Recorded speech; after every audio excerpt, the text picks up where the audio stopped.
Bem, pessoal, boa tarde, né? Eu me chamo André Castro, certo? Atualmente eu estou trabalhando na FUNCAP, certo? Trabalhando num projeto que trata especificamente do processo de avaliação do fomento que a FUNCAP faz, né? Em Ciência, Tecnologia e Inovação no Ceará. E lá eu estou desempenhando uma função que depois, acho que mais para a próxima aula a gente vai ver, que é uma função dentro dos métodos ágeis, né, principalmente dentro do Scrum, que a gente chama de Scrum Master. Né? Depois eu vou explicar o que é que esse Scrum Master faz, etc., mas só aqui me apresentando. Né? Então, dentro desse tópico de empreendedorismo e inovação, esse tópico de gestão ágil ele é muito importante porque ele é um método, né? Ele compreende um método que é mais utilizado hoje na gestão de projetos ligados à inovação, ligados à tecnologia, sobretudo, né? Ele vem desse setor da tecnologia, desenvolvimento de software, né? E está sendo replicado hoje para outras aplicações, né? Por exemplo, para projetos até mesmo de infraestrutura, projetos de desenvolvimento de produto físico, de produtos que não necessariamente são ligados à tecnologia, né? Então, as meninas que estão aqui, vocês podem só falar o nome de vocês para quando eu... Tamires. Tamires e Carol, vocês são de que curso? Eu sou do mestrado do Instituto de Construção Civil e eu sou do mestrado em Infraestrutura e Transportes. Infraestrutura e Transportes e Construção Civil. Perfeito. Então, as duas da engenharia? As duas da engenharia civil, isso? Perfeito. Então, eu já não sou da engenharia, tá? Eu sou da área de gestão. Eu vou me apresentar aqui no próximo slide. Vou passar para vocês. Bem, né? Então, como eu falei, me chamo André Castro. Eu sou gestor, professor e pesquisador na área de gestão. Então, eu estou cursando o doutorado em Administração e Controladoria na UFC, certo? Meu mestrado também foi lá. E aí, já a minha graduação foi em secretariado executivo, né? Então, a minha trajetória, ela começou na Humanas, porque, na verdade, eu comecei a fazer ciências sociais, aí saí, aí fui para secretariado executivo e me identifiquei com essa parte de gestão, certo? E, sobretudo, com as soft skills da gestão, né? Que são essas habilidades mais relacionadas ao trato com outras pessoas, com seres humanos, né? Também tem especialização em estratégia de gestão empresarial pela UES, certo? E esse é basicamente o meu mini currículo ali, certo? E aí, no que se refere à experiência com projetos, tá? Vocês da engenharia lidam muito com projetos, né? Projetos de construção, projetos construtivos ou projetos de reparação, de infraestrutura, né, etc. Mas vocês também trabalham com uma lógica de projeto, certo? E aí, na disciplina, a gente vai ter nesse módulo especificamente, que são 2 aulas, né? Essa aula agora e a próxima, a gente vai trabalhar especificamente alguns conceitos introdutórios de projetos, porque acho que às vezes a gente lida com a palavra projeto de forma muito genérica, né? A gente não entende muitas vezes os fundamentos de um projeto, o que é que diferencia um projeto de uma gestão de projeto de uma gestão de processos, certo?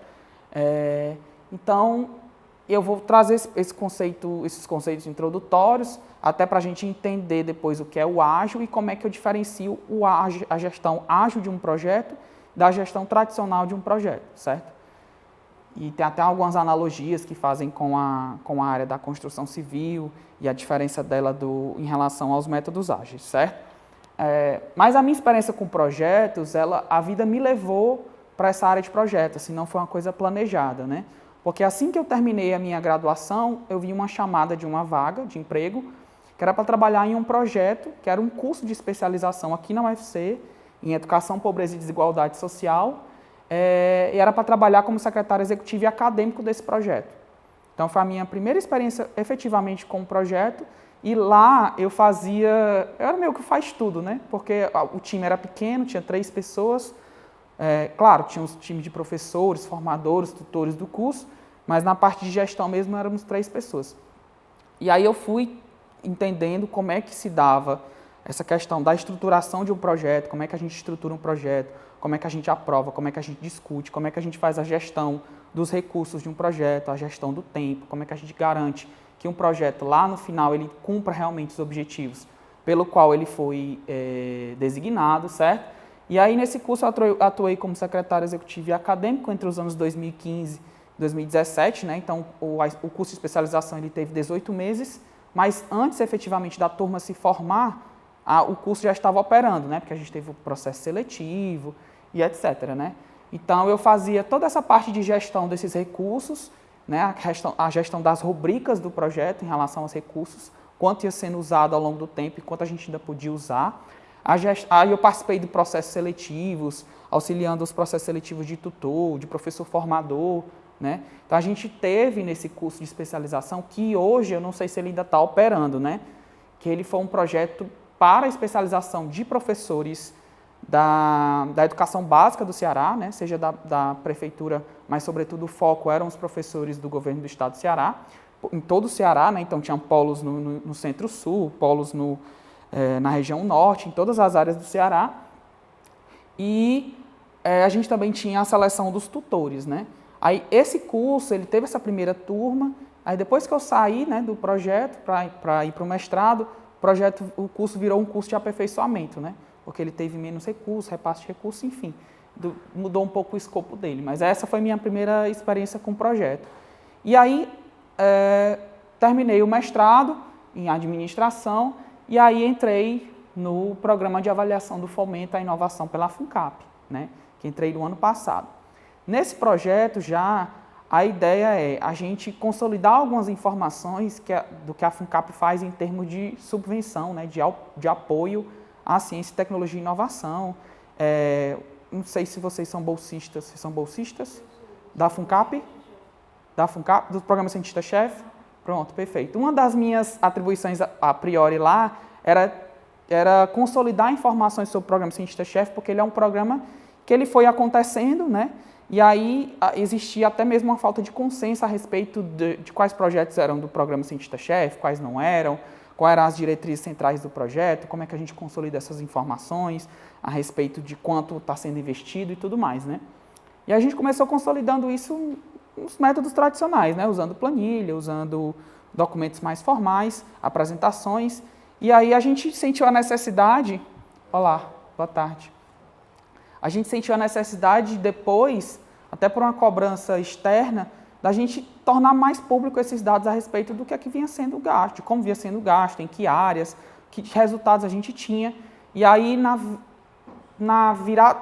meados do ano passado, a gente começou a desenvolver uma vitrine científica e tecnológica a respeito dessa iniciativa, de todas as iniciativas, no caso, da FUNCAP, né?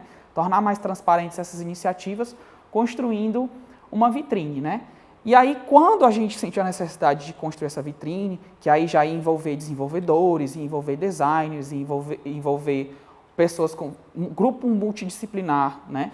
Para desenvolver essa vitrine, a gente veio com a ideia de adaptar essa gestão para uma gestão no estilo ágil, certo?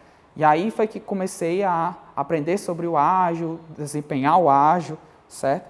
Então, foi nessa virada do ano passado para essa, do ano passado para o ano atual, né? Então, eu uso os métodos ágeis para a criação da plataforma, a gestão das equipes e a gestão dos dados que a gente precisa para tornar a vitrine um produto viável, certo? E aí, pessoal, eu queria só fazer uma pergunta básica assim, para vocês. Se vocês têm experiência com execução de projeto, com trabalho em projetos, seja projetos da área científica, né, ou projetos efetivamente empresariais, projetos de pesquisa, enfim, quaisquer que sejam. Vocês têm experiência com projeto? Você fala que trabalha no Programa Cientista-Chefe. Sim. Quando eu entrei no projeto, eu entrei assim, era um subprojeto de um projeto maior. Uhum. E aí ele estava, digamos que, de certa forma parado, e aí eu tenho contato, né, com esse projeto de Sim. gerir recursos, Sim. do que a gente precisava comprar de equipamento que estava previsto inicialmente Sim. no projeto, Sim. e de atingir os objetivos, né, que Sim. tinham sido traçados inicialmente. Sim. Perfeito. Você é bolsista do Programa Cientista-Chefe Infraestrutura? Isso. Certo? Tá bom, perfeito. Você? Não? Experiência com projeto? Não, né? Não como investimento. Perfeito. Só projeto de pesquisa mesmo, né? Pronto, perfeito. No meu caso é mais projeto de pesquisa, né? Atualmente eu estou num projeto de parceria entre o pessoal aqui do UFC e o pessoal, alguns pesquisadores lá de Portugal, que a gente coordena alguns esforços de a gente estudar o mesmo material, que no caso é RCD, né? Resíduo de construção de demolição, que a gente está coordenando esforços para eles construírem um trecho de pavimento asfáltico com RCD lá em Portugal e a gente pretende construir um trecho aqui também em Fortaleza, no Brasil. Então, é mais nesse sentido de projeto de pesquisa e coordenação de esforços de equipes em lugares diferentes. Assim. Entendi. Você é porque você chegou depois e você não se apresentou. Como é seu nome? O Ebert. Evert? O Ebert. Isso. Com V? Com B. O Ebert. Você é de que área, de que curso? Sou aqui doutorado em engenharia de transportes. Saí da graduação em engenharia civil, fui no mestrado em engenharia de transportes e agora estou no doutorado. Ah, perfeito. A trajetória é parecida com a minha. Estava contando mais cedo que eu sou do secretariado executivo, aí terminei o mestrado em administração na UFC e estou fazendo doutorado também no mesmo programa, né? É bom porque você aproveita a disciplina também, né? Dá uma adiantada, né? É bom, tem suas vantagens. Então, você trabalhou com projeto de pesquisa, você trabalha no programa Cientista-Chefe, que é um projeto que é pesquisa, mas ao mesmo tempo tem um produto, né? Um desenvolvimento de um produto, de um resultado. Sim. E eu vou explicar um pouco, porque antes que a gente fale do ágil e a gente fale de gestão ágil, a gente precisa entender um pouco de como é que essa gestão ágil ela se aplica a projetos, e o que é que diferencia um projeto, quais são os conceitos que basilam em um projeto. Se eu vier para cá, fica ruim de ver? Porque eu acho que eu estou na frente dele aqui. Então, eu vou para outro canto. Não pode vir para o meio, não. Pronto. Porque aí eu fico... Aqui está melhor? Pronto, perfeito.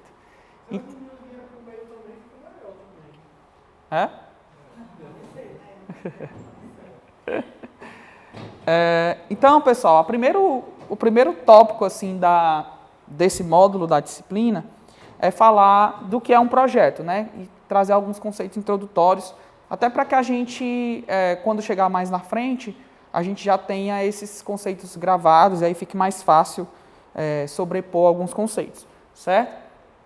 A primeira coisa é trazer uma definição de projeto, certo? E aí a gente vai gravar algumas palavrinhas, algumas categorias, eu falo com meus alunos, gravar algumas coisinhas no nosso coração, certo? Porque a gente vê muita coisa e vamos gravar algumas coisinhas especificamente. A definição de projeto é que o projeto ele é um esforço que não é repetitivo.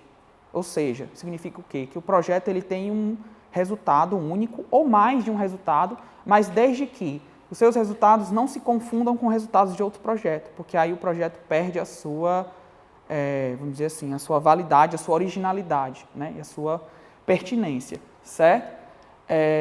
Então ele é um esforço não repetitivo, aplicado para criar um produto, serviço ou atingir um resultado claro e definido. Então, o que é que significa também que não é repetitivo? Porque ele não consiste num processo. Um processo é uma coisa que a empresa executa, por exemplo, para produzir o mesmo produto todos os dias em vários turnos. Então, ela tem um processo definido no qual ela, sei lá, vai produzir um biscoito. Então, ela todo dia produz o mesmo biscoito, o mesmo sabor, com a mesma consistência, com as mesmas características que foram definidas, certo? Então, isso é um processo. Já projeto, não. O projeto ele existe para um esforço que não vai se repetir. Uma vez que eu tenha, vamos supor, que criar um novo tipo de biscoito, eu posso definir um projeto para isso, e uma vez que esse biscoito novo esteja criado, esteja definido, esteja introduzido no mercado, eu não tenho por que manter esse projeto, certo? Então, essa diferença entre processo e projeto, ela é bem marcante nesse sentido, certo? Então, ele é um esforço não repetitivo para criar um produto, serviço ou atingir um resultado claro e bem definido. E aí, o que é que isso quer dizer, né? Que projetos podem ser semelhantes, certo?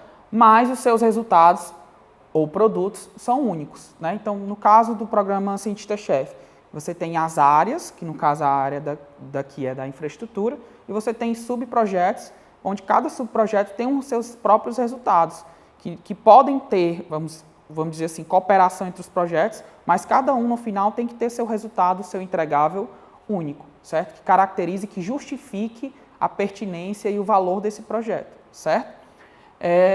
Outro ponto do projeto que a gente tem que gravar é que o projeto ele é limitado em termos de tempo e recurso, né? Então, geralmente o projeto, geralmente não, via de regra realmente, os projetos eles vêm com uma limitação em termos de tempo. Então, quando você pactua um projeto, define um termo de abertura de um projeto, você já diz quanto tempo ele vai durar, certo? E quantos recursos serão empregados para a execução dele. Seja recursos de tempo, recursos financeiros, recursos de mobilização de pessoas, certo? Tudo isso tem que estar definido, certo? Outra coisa que o projeto tem que ter é objetivos claros e viáveis. Então, o texto do projeto tem que deixar claro qual é o objetivo que ele quer atingir, certo?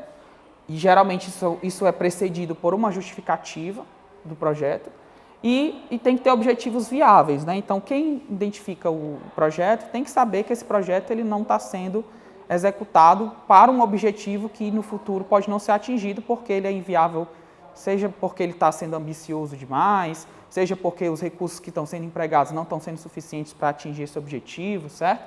E os projetos eles são progressivos na execução. Então, a partir do tempo que é definido, você pode definir marcos de entrega progressivas para ele, certo? Então, por exemplo, se eu estou desenvolvendo um produto, eu posso desenvolver alguns requisitos desse produto ao longo do tempo para, no final, entregar o produto pronto, certo? Então, a gente tem esses marcos aqui, que o projeto ele é temporário e único, ele possui início, meio e fim definidos, possui um objetivo claro, tem elaboração progressiva e tem limitação em termos de recurso. E aí a gestão de projetos, ela visa justamente eu conseguir com que eu atinja esse meu objetivo que foi definido, dentro do tempo que foi definido, usando os recursos que eu prometi utilizar, certo? E que eu garanta a progressão durante essa execução, certo? Boa tarde. Então, qual é a estrutura, pessoal, de um projeto, certo? Vocês vão perceber algumas semelhanças entre projetos de pesquisa, certo?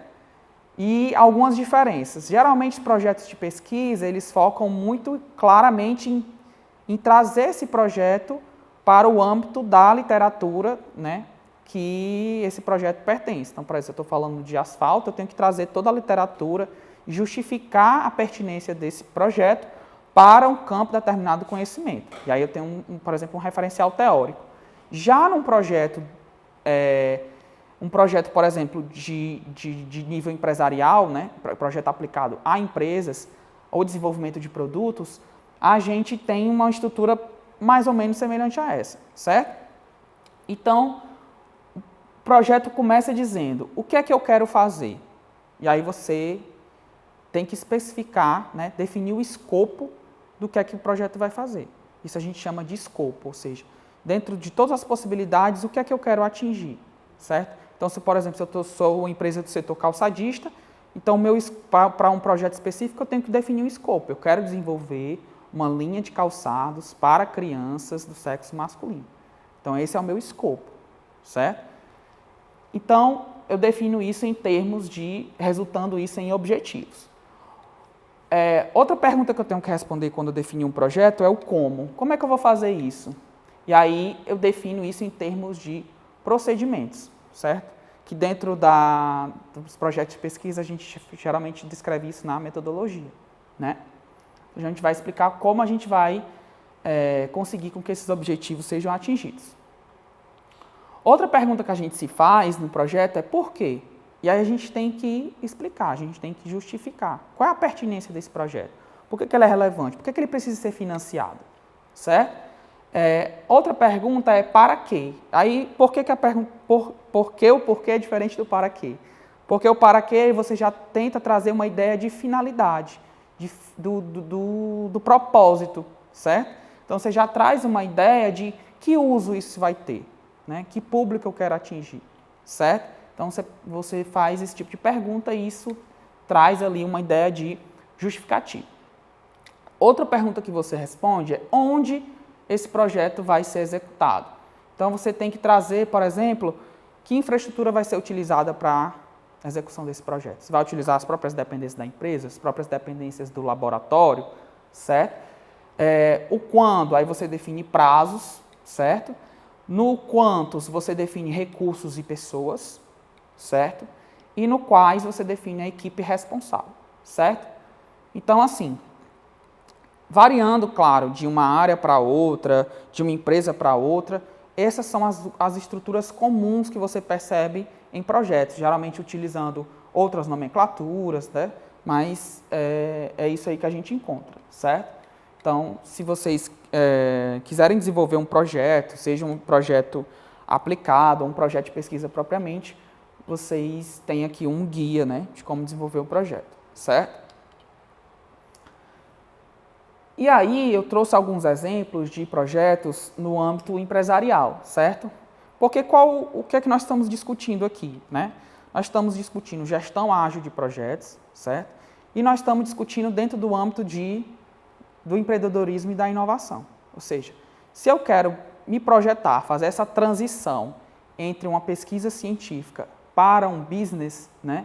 Então eu preciso entender qual é a necessidade que as pessoas têm como consumidores e como é que a linguagem que as pessoas de negócio, de business, se comunicam, certo? Então é por isso que é importante a gente resgatar, a gente pensar um pouco fora desse ambiente acadêmico, certo? Então, alguns exemplos que a gente tem de projetos empresariais podem ser para a gente criar, melhorar ou corrigir produtos, processos ou serviços, né? Então, a gente pode desenvolver um produto, a gente pode desenvolver um projeto dentro de uma organização para desenvolver uma nova subcategoria de produto, novo uso para um produto que a gente já tem, certo? Um update de um produto que a gente já tem, certo? Então, a gente pode desenvolver um projeto para isso.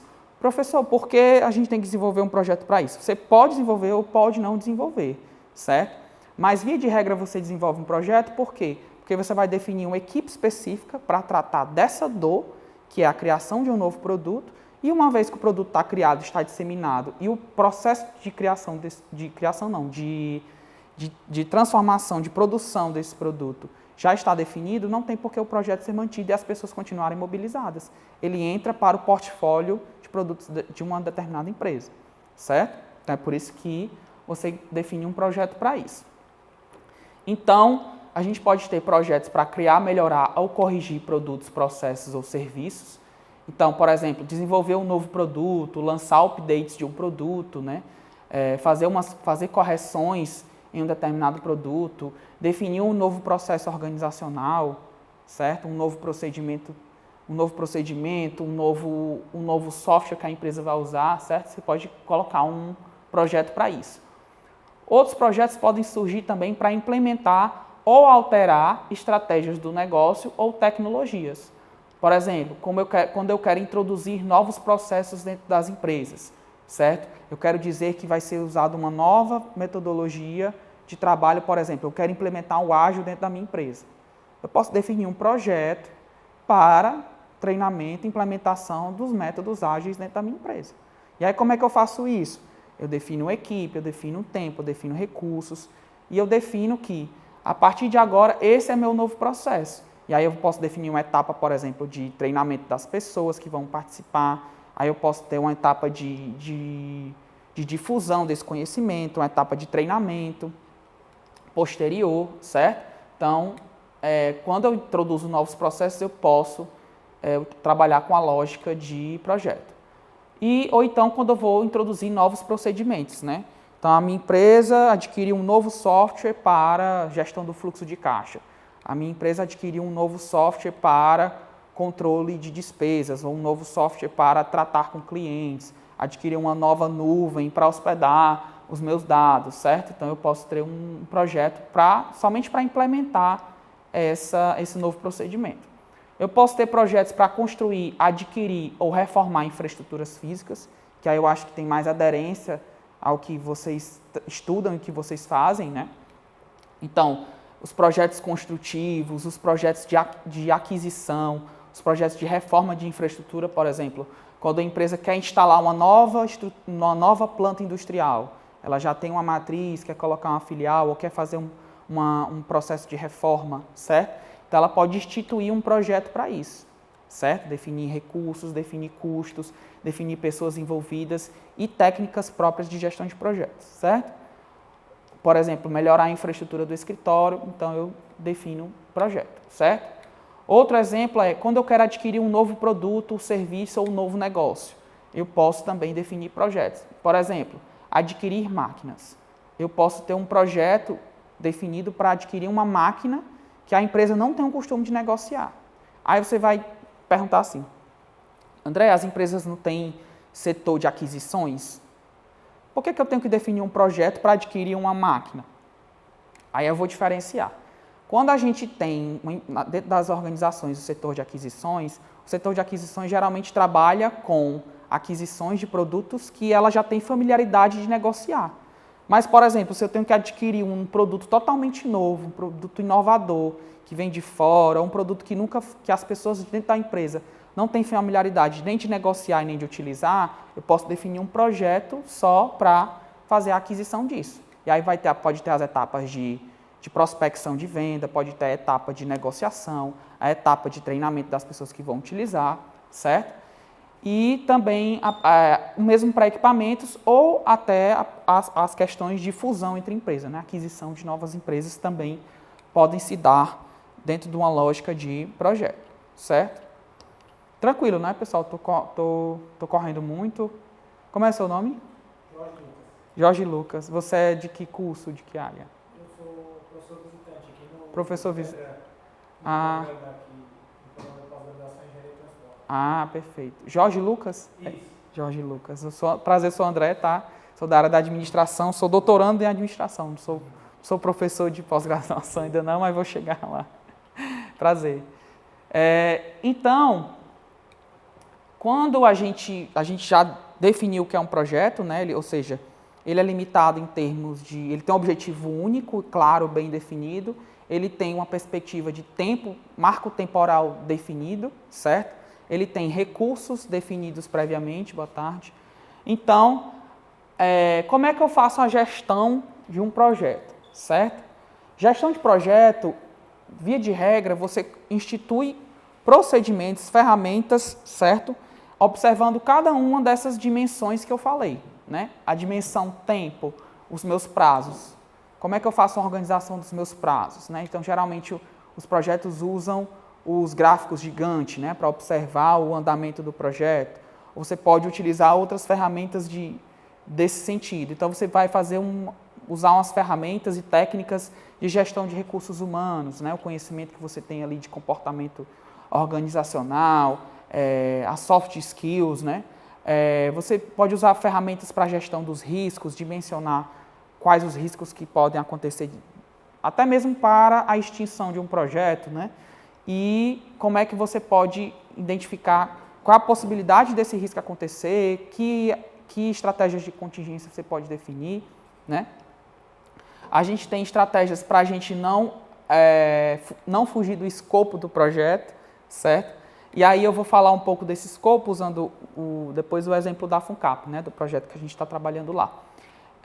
A gestão dos custos, né, e aí envolve um pouco mais de conhecimento a respeito de gestão de fluxo de recursos, né, a questão de como é que eu faço esse controle orçamentário do projeto, a gestão da comunicação, de que meios as pessoas estão se comunicando no projeto, certo? De que forma, que métodos, né, ou seja, com que regularidade as pessoas estão se comunicando, por onde elas estão se comunicando, como está fluindo a comunicação entre os membros, independente da hierarquia ou dependente da hierarquia, depende muito do projeto, né? E como é que acontece a gestão das compras. Então, gerenciar um projeto é basicamente aplicar de forma controlada e coordenada esses conhecimentos, técnicas e habilidades, ferramentas de gestão a fim de atingir os objetivos do projeto. E aí, envolve muito conhecimento de gestão propriamente dita, né? Porque essas ferramentas não são mais nem menos do que ferramentas do campo da gestão. Então, você tem as ferramentas, desde as ferramentas mais comuns de gestão, que, por exemplo, envolve a gestão de fluxo de caixa, de recursos, né? Ou ferramentas mais sofisticadas, certo? Muitos projetos falham, né? Porque muitas vezes não tem pessoas do campo da gestão envolvida, ou as pessoas que não precisam ser do campo da gestão, mas a pessoa ter conhecimento e ter interesse de aprender sobre ferramentas de gestão. Por isso que muitos projetos dentro das organizações, ou até mesmo projetos de pesquisa, projetos de desenvolvimento de produtos, de tecnologia, eles falham nesse sentido, certo?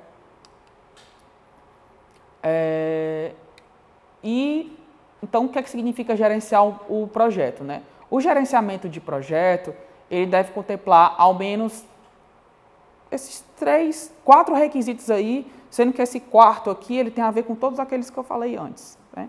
De tempo, de recursos, etc. Certo? Então, o primeiro ponto é identificar o requisito, certo? Esse é a parte basilar de você desenvolver um projeto. O que é um requisito? O requisito, ele parte de uma, que a gente chama de dor, né? Ou seja, de uma questão que eu quero solucionar, certo? E eu preciso entender o que é que se espera desse projeto.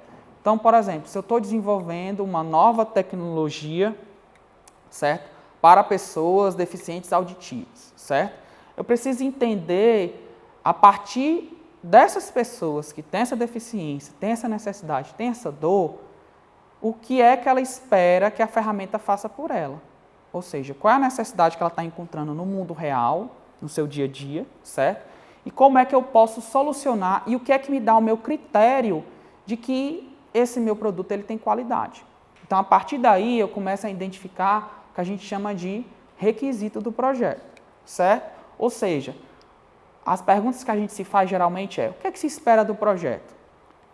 Eu quero desenvolver um novo produto, eu quero desenvolver uma plataforma tecnológica, eu quero desenvolver uma variação do meu produto, eu quero desenvolver um novo processo, certo? Organizacional, o que quer que seja.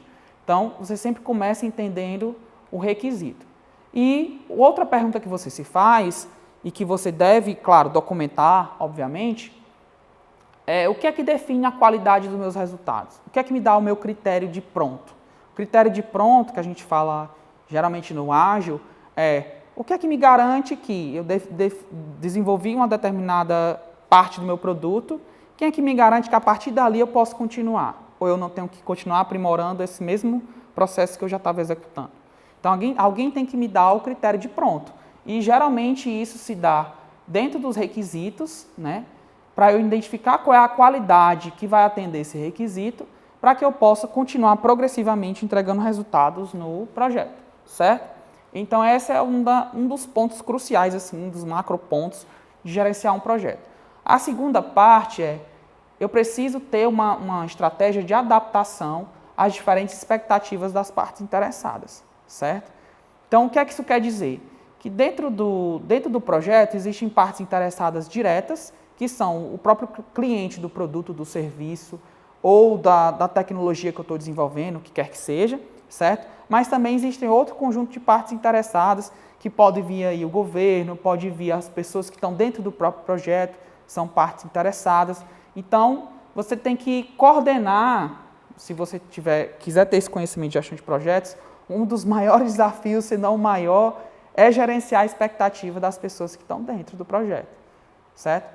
Por exemplo, às vezes um projeto ele já poderia ter entregue seus resultados, mas ele não finalizou porque as pessoas querem, de repente, continuar no projeto, porque querem manter aquela posição, ou porque querem manter aquele salário, recebendo aquele salário, aquele recurso, o que quer que seja, certo? Então,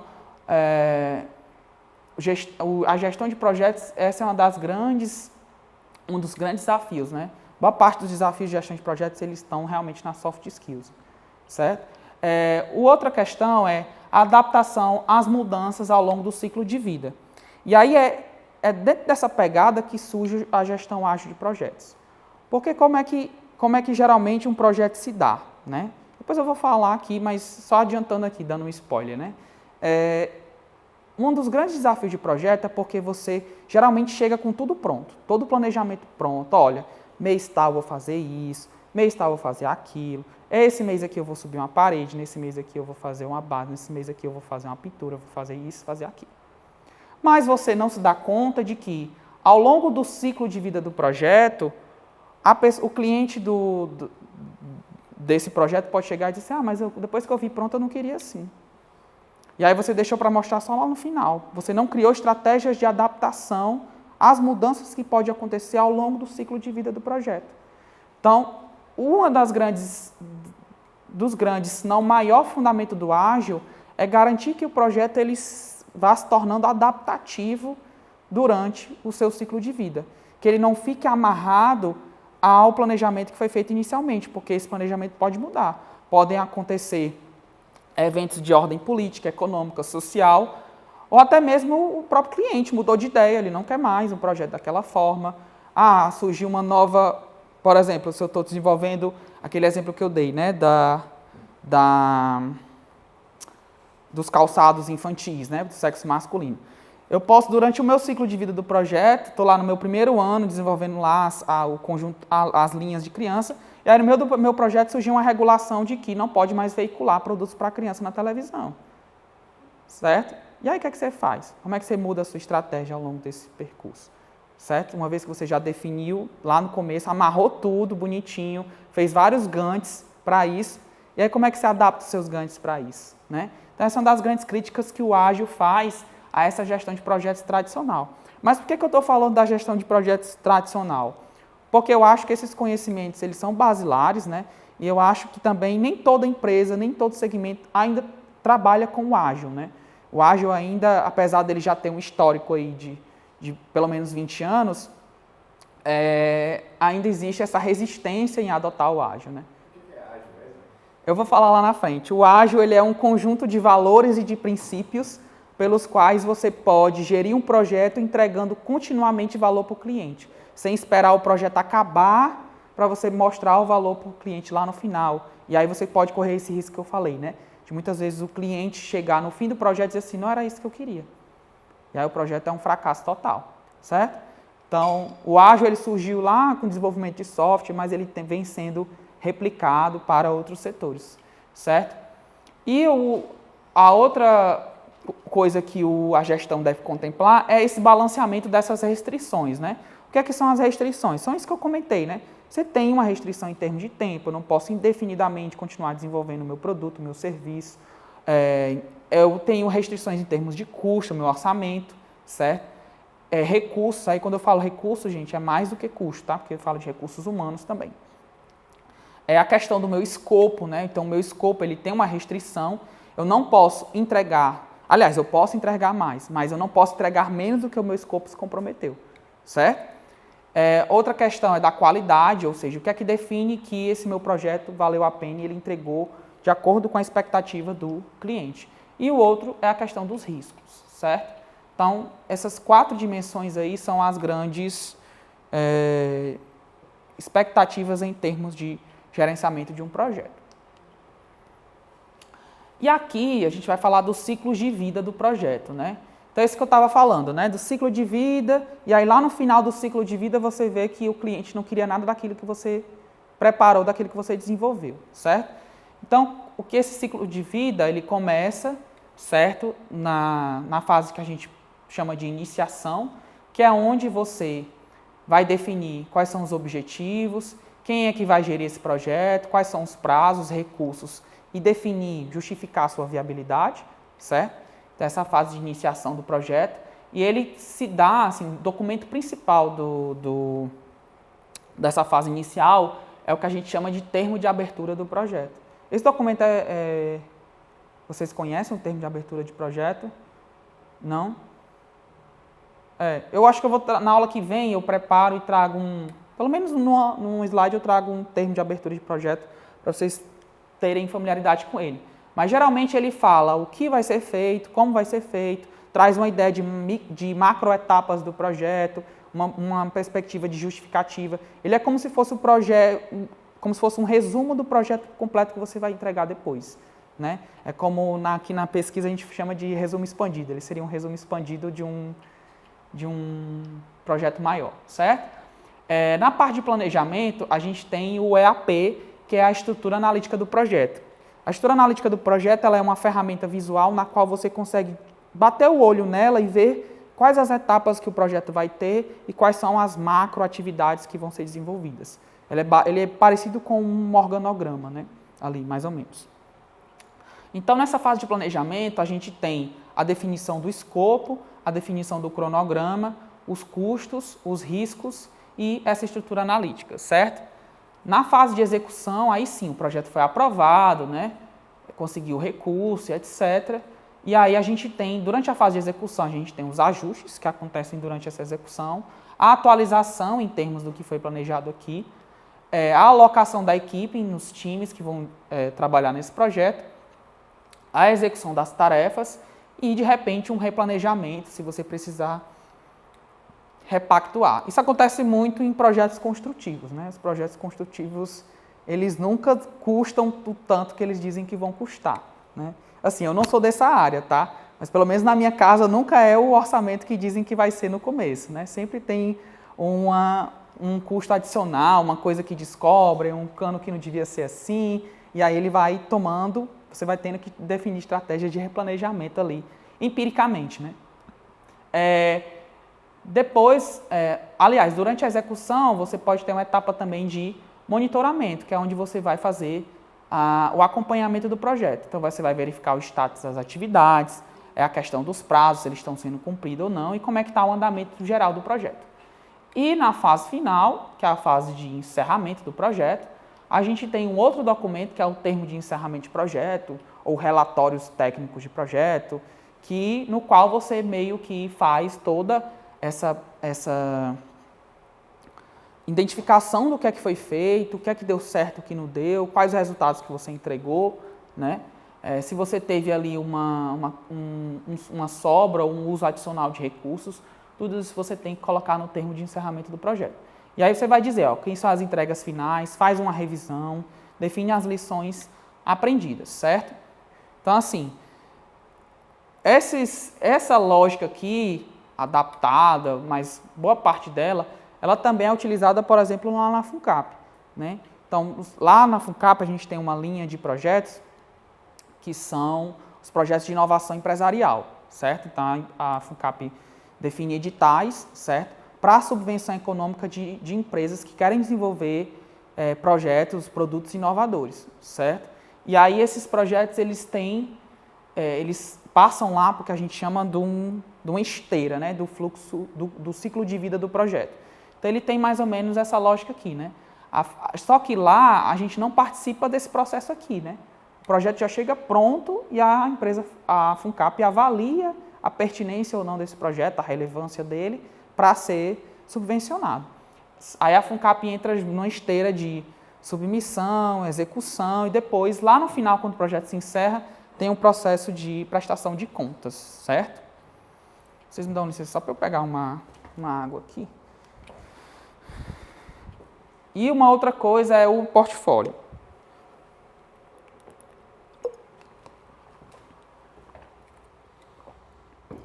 Uma outra coisa que é, quando uma empresa ela trabalha com mais de um projeto ou um conjunto de projetos, ela trabalha na lógica de gestão de portfólio, certo? Portfólio é geralmente esse termo que a gente usa no cotidiano, né? Um conjunto de projetos que a empresa organiza, que a empresa lida com esses projetos, que ela utiliza para desenvolver seus novos produtos ou suas estratégias de aquisição ou de gestão da infraestrutura, certo? Então, o portfólio ele é uma coleção de projetos ou subportfólio gerenciado como um grupo para alcançar objetivos estratégicos. Então, vamos pensar no Programa Cientista-Chefe. Todos aqui vocês conhecem o Programa Cientista-Chefe? Beleza. O Programa Cientista-Chefe ele recebe o nome programa por quê? Porque dentro do Programa Cientista-Chefe existem vários conjuntos de projetos, certo? O programa ele é esse conjunto de projetos. Quando você tem um conjunto de projetos dentro de um programa, ou quando você tem outros programas com projetos, você tem um portfólio.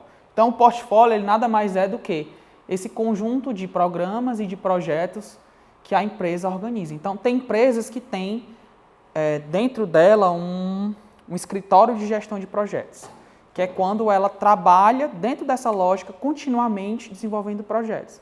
Então, projetos de melhoria de produto, desenvolvimento de novos produtos, de aquisição, né? Todos aqueles que eu descrevi, tem empresas que desenvolvem aquilo cotidianamente. Quando um projeto acaba, ela já define outro, define uma equipe e elas continuam trabalhando dentro dessa lógica. Isso a gente chama de escritório de gestão de projetos, certo? E aí trabalha dentro dessa lógica aqui, né? Administrando esse portfólio e esse conjunto de programas, esse conjunto de projetos, certo? Então, o gerenciamento de portfólio, ele se concentra em assegurar uma correta seleção e priorização dos principais projetos. Então, a gestão do portfólio, ela se baseia muito naquilo que a empresa quer como um objetivo estratégico. Então, gerir esse portfólio é garantir com que, beleza, a empresa definiu que tem 10 projetos ali para ela tocar, de diferentes naturezas. A gestão de portfólio, o grande desafio dela é definir o que é que eu priorizo em termos de o que é que vai me gerar maior impacto, o que é mais pertinente, o que é mais urgente eu tratar, certo? Então, se é um projeto, por exemplo, de correção de um produto que já está lançado no mercado, um projeto desse tem prioridade, porque o usuário, o cliente já está com o meu produto, né? Então, um projeto desse tem prioridade em termos, por exemplo, comparado com um projeto de lançamento de um novo produto, certo? Então, a gerência de portfólio, ela é você assegurar a correta seleção e priorização dos principais projetos em relação às metas que a organização definiu, certo? Então, o maior desafio, mais uma vez, é gerenciar os conflitos de interesse em relação a que projeto é prioritário ou que projeto não é prioritário, certo? Então, uma vez explicado, alguma dúvida de portfólio? Tranquilo? Então, assim, a gente pensa na hierarquia, né? A gente pensa em projetos, acima dos projetos tem os programas, que são essa coleção de projetos, e a gente tem os portfólios, que eles têm tanto os programas como projetos isolados, beleza? Mais ou menos nesse desenho aqui. Não sei se está bom para vocês verem, até para mim está um pouco embaçado, mas depois vocês verem, eu vou disponibilizar a apresentação e vocês dão uma olhada. E aí que a gente entra na pergunta do Webert, do Webert sobre o que é a gestão ágil. Webert. Eu sou péssimo com o nome, ó. Eu dei aula 5 meses para uma turma e eu saí sem saber o nome de ninguém, assim. Porque também era mais de 80 alunos, né? Aí, meninazinha, meninozinho, não sei o quê. Saí e disse, gente, me desculpe, mas eu sou novo, mas eu não sou muito bom na cabeça, não. Então, assim, o que é a gestão ágil, né? Eu vou trazer aqui um pouco desse histórico, certo? Os princípios da gestão ágil e as ferramentas, certo? O SABC, que é das literaturas, se eu não me engano, que está recomendadas para vocês no programa da disciplina, certo? A gente tem umas literaturas focadas em gestão ágil, se eu não me engano, ele é uma das recomendadas lá. Ele traz uma definição de questionário sobre o que é, de dicionário sobre o que é ágil, né? Então, ele traz assim, ágil é o que se movimenta com facilidade, o que é ligeiro e o que é leve, certo? Aí, beleza, André, eu já entendi que ágil, eu já subentendo que é uma pessoa rápida, né? Que tem uma aceleração ali maior do que o normal, certo? Mas como é que o ágil ele surgiu dentro da perspectiva de gestão de projetos? E aí eu vou contar um pouquinho de história, né? Senta que lá vem a história. O ágil, ele surgiu dentro dessa perspectiva que a computação estava começando ali, né? Meados dos anos 90, a computação que eu digo, a computação voltada para usuários finais, né? Para os usuários domésticos, certo? Que a computação já existia ali para fins empresariais e etc. Mas para fins domésticos, existia essa questão do desenvolvimento do software. Só que eles viam que, ao tentar adaptar a gestão de projetos tradicional, onde você faz toda uma etapa de planejamento, define milhões gigantes ali do que você vai fazer, isso não funcionava para a gestão de software. E aí eles começaram a discutir, né, os intelectuais e os empresários da época dos anos 90 nos Estados Unidos, começaram a discutir métodos que eles chamavam métodos mais leves de execução de projeto, certo? Então não tinha esse nome ágil ainda, né? Eles falavam de métodos de gerenciamento leves. E esses métodos de gerenciamento leve eram nada mais nada menos que pessoas refletindo sobre a forma como o trabalho deveria ser executado. Por que eu tenho que definir tudo que o meu cliente quer no começo definir quais botões ele quer clicar, o que é que ele quer ver, que resposta, que tela. E aí lá no final, passado 8 meses, 1 ano do projeto, eu entrego o produto e digo assim, tá aqui, foi isso aqui que você pediu. Isso não funcionava. Por quê? Porque as pessoas subentendiam, os desenvolvedores, né? Subentendiam o que é que a pessoa queria a partir do requisito. O cliente não acompanhava toda a execução do projeto e no final, muitas vezes, o software não era entregue aquilo que a pessoa queria. Certo? Porque às vezes nem o próprio cliente tem ideia do que é que ele quer quando ele começa a desenvolver um software. Certo? Então, às vezes você diz assim, eu quero clicar aqui, eu quero que esse número faça uma seguinte animação. E aí você faz. Aí depois ele diz assim, não, mas não era assim que eu queria. Eu queria que o número diminuísse de mais para menos. Certo? Então, isso você só consegue acompanhar se você conseguir fazer entregas contínuas ao longo do projeto e não você trabalhar naquela lógica que eu falei de planejar só no começo. Certo? Então, essa é uma das grandes dificuldades que o setor de desenvolvimento de software encontrava nos anos 90 e que eles queriam curar, certo? O projeto ele tem início, meio e fim, não só início e fim, né?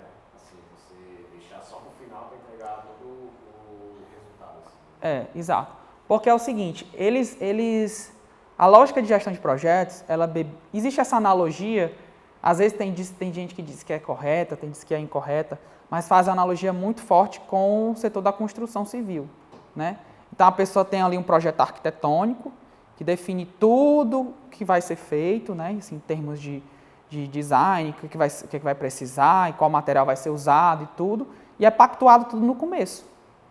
E aí, quando chega lá no final, diz assim, tá aqui, Tem até hoje muitas empresas trabalham assim, né? Dia 2020 e tanto é a entrega.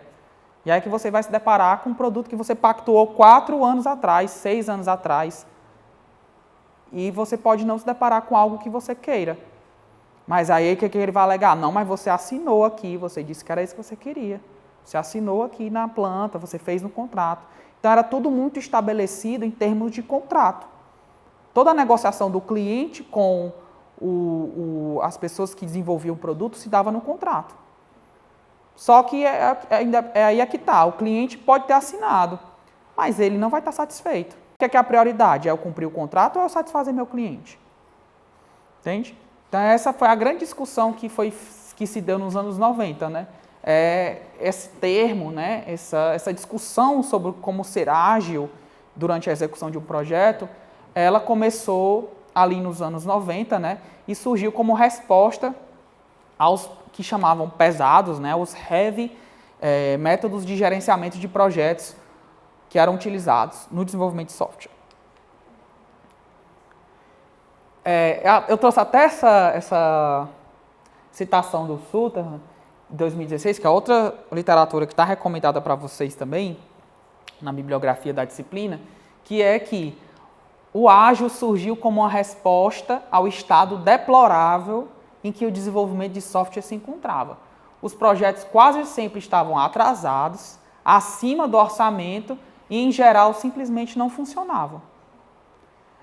O Sutherland foi uma das pessoas que participou desde o começo dessa discussão sobre o ágil, né? E ele discutia, ele inclusive definiu a questão da sprint, né? Que é uma metodologia de trabalho da sprint, e ele se deparou com esse ambiente. E aí ele traz um exemplo que é muito bom no livro do Sutherland, que era um robô.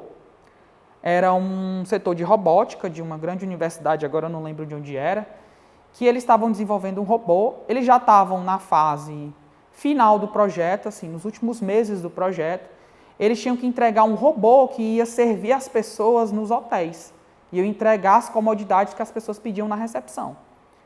E aí ele disse que participou de uma reunião dessa, né, e o projeto não estava avançando porque os desenvolvedores ficavam em dúvida, assim, mas que aparência o robô deve ter, por exemplo, quando um cliente pega um garfo, uma coisa, um livro, uma coisa que ele pediu na recepção, como é que esse robô deve reagir?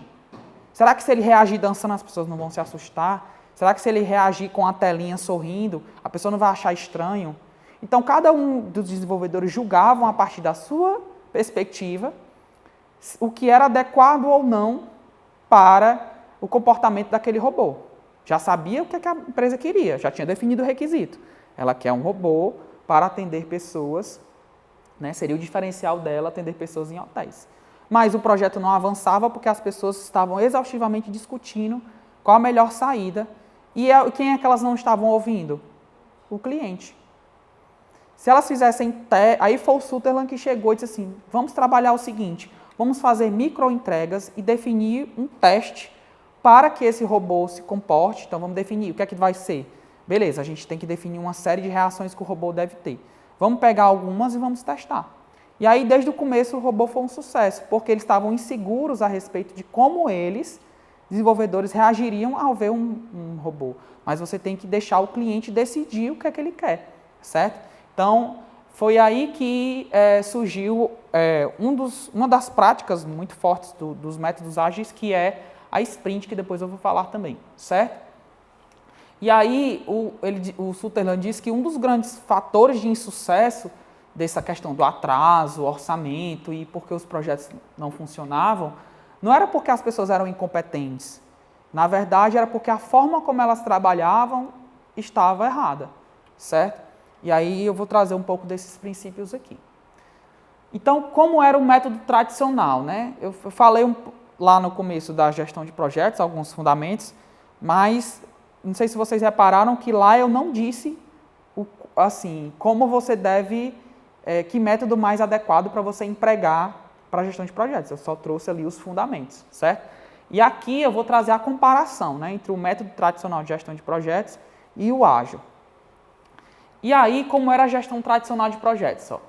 Para software, né? No caso, na época que depois a gente vai, na aula que vem, quando eu vou falar de Scrum e for falar de frameworks ágeis, de métodos ágeis propriamente, aí eu vou trazer exemplos pensando na aplicação disso para a área de vocês. Eu acho que alguns aqui eu não conheço, não falei ainda. Como é seu nome? Yuri. Yuri, você é de qual área? De qual curso? Gerente de transportes. Mestrado, graduação? Não, Professor? Ah, que bom. Pessoal, tão jovem já é professor, né? Coisa boa. Yuri, você é professor da engenharia de transportes? Isso. Perfeito. E você? Márcio, você é daqui também? Sou do PEC, engenharia de material. A graduação? Mestrado? Perfeito. Você? Lucas. Eu sou aqui do Detran também, engenharia de transporte e mestrado. Mestrado em engenharia de transportes. Eu já esqueci de vocês, mas transportes. Professor da... Desculpa. Aqui da engenharia de transporte. Engenharia de transportes também. Você é da... Doutorado em transportes. Você é da... Construção civil. Transportes também? Não. Estruturas. É porque eu não conheço as divisões aqui do programa. E você é do... Transporte. Pronto. A maioria é transportes, né? Só você que é da construção, né? Ah, beleza. Então, eu vou trazer, na aula que vem, eu vou trazer algumas aplicações do que eu estou discutindo aqui para a área de vocês, né? Que eu acho que deixa a coisa mais dinâmica e consegue você situar dentro do que vocês fazem no cotidiano, certo? Então, como era o método tradicional de gestão de projetos, né? De projetos de desenvolvimento de software na época. Então, primeiro, você se detinha exaustivamente a entender quais eram os requisitos do cliente. Então, eu quero uma plataforma, que é uma plataforma que até eu estou usando muito agora, que é de bater foto de planta e identificar a planta, que agora eu virei pai de planta. Aí eu bato foto da planta, identifico para ver como é que cuida da planta. Se é muita água, se é pouca água, se é no sol, se é na sombra.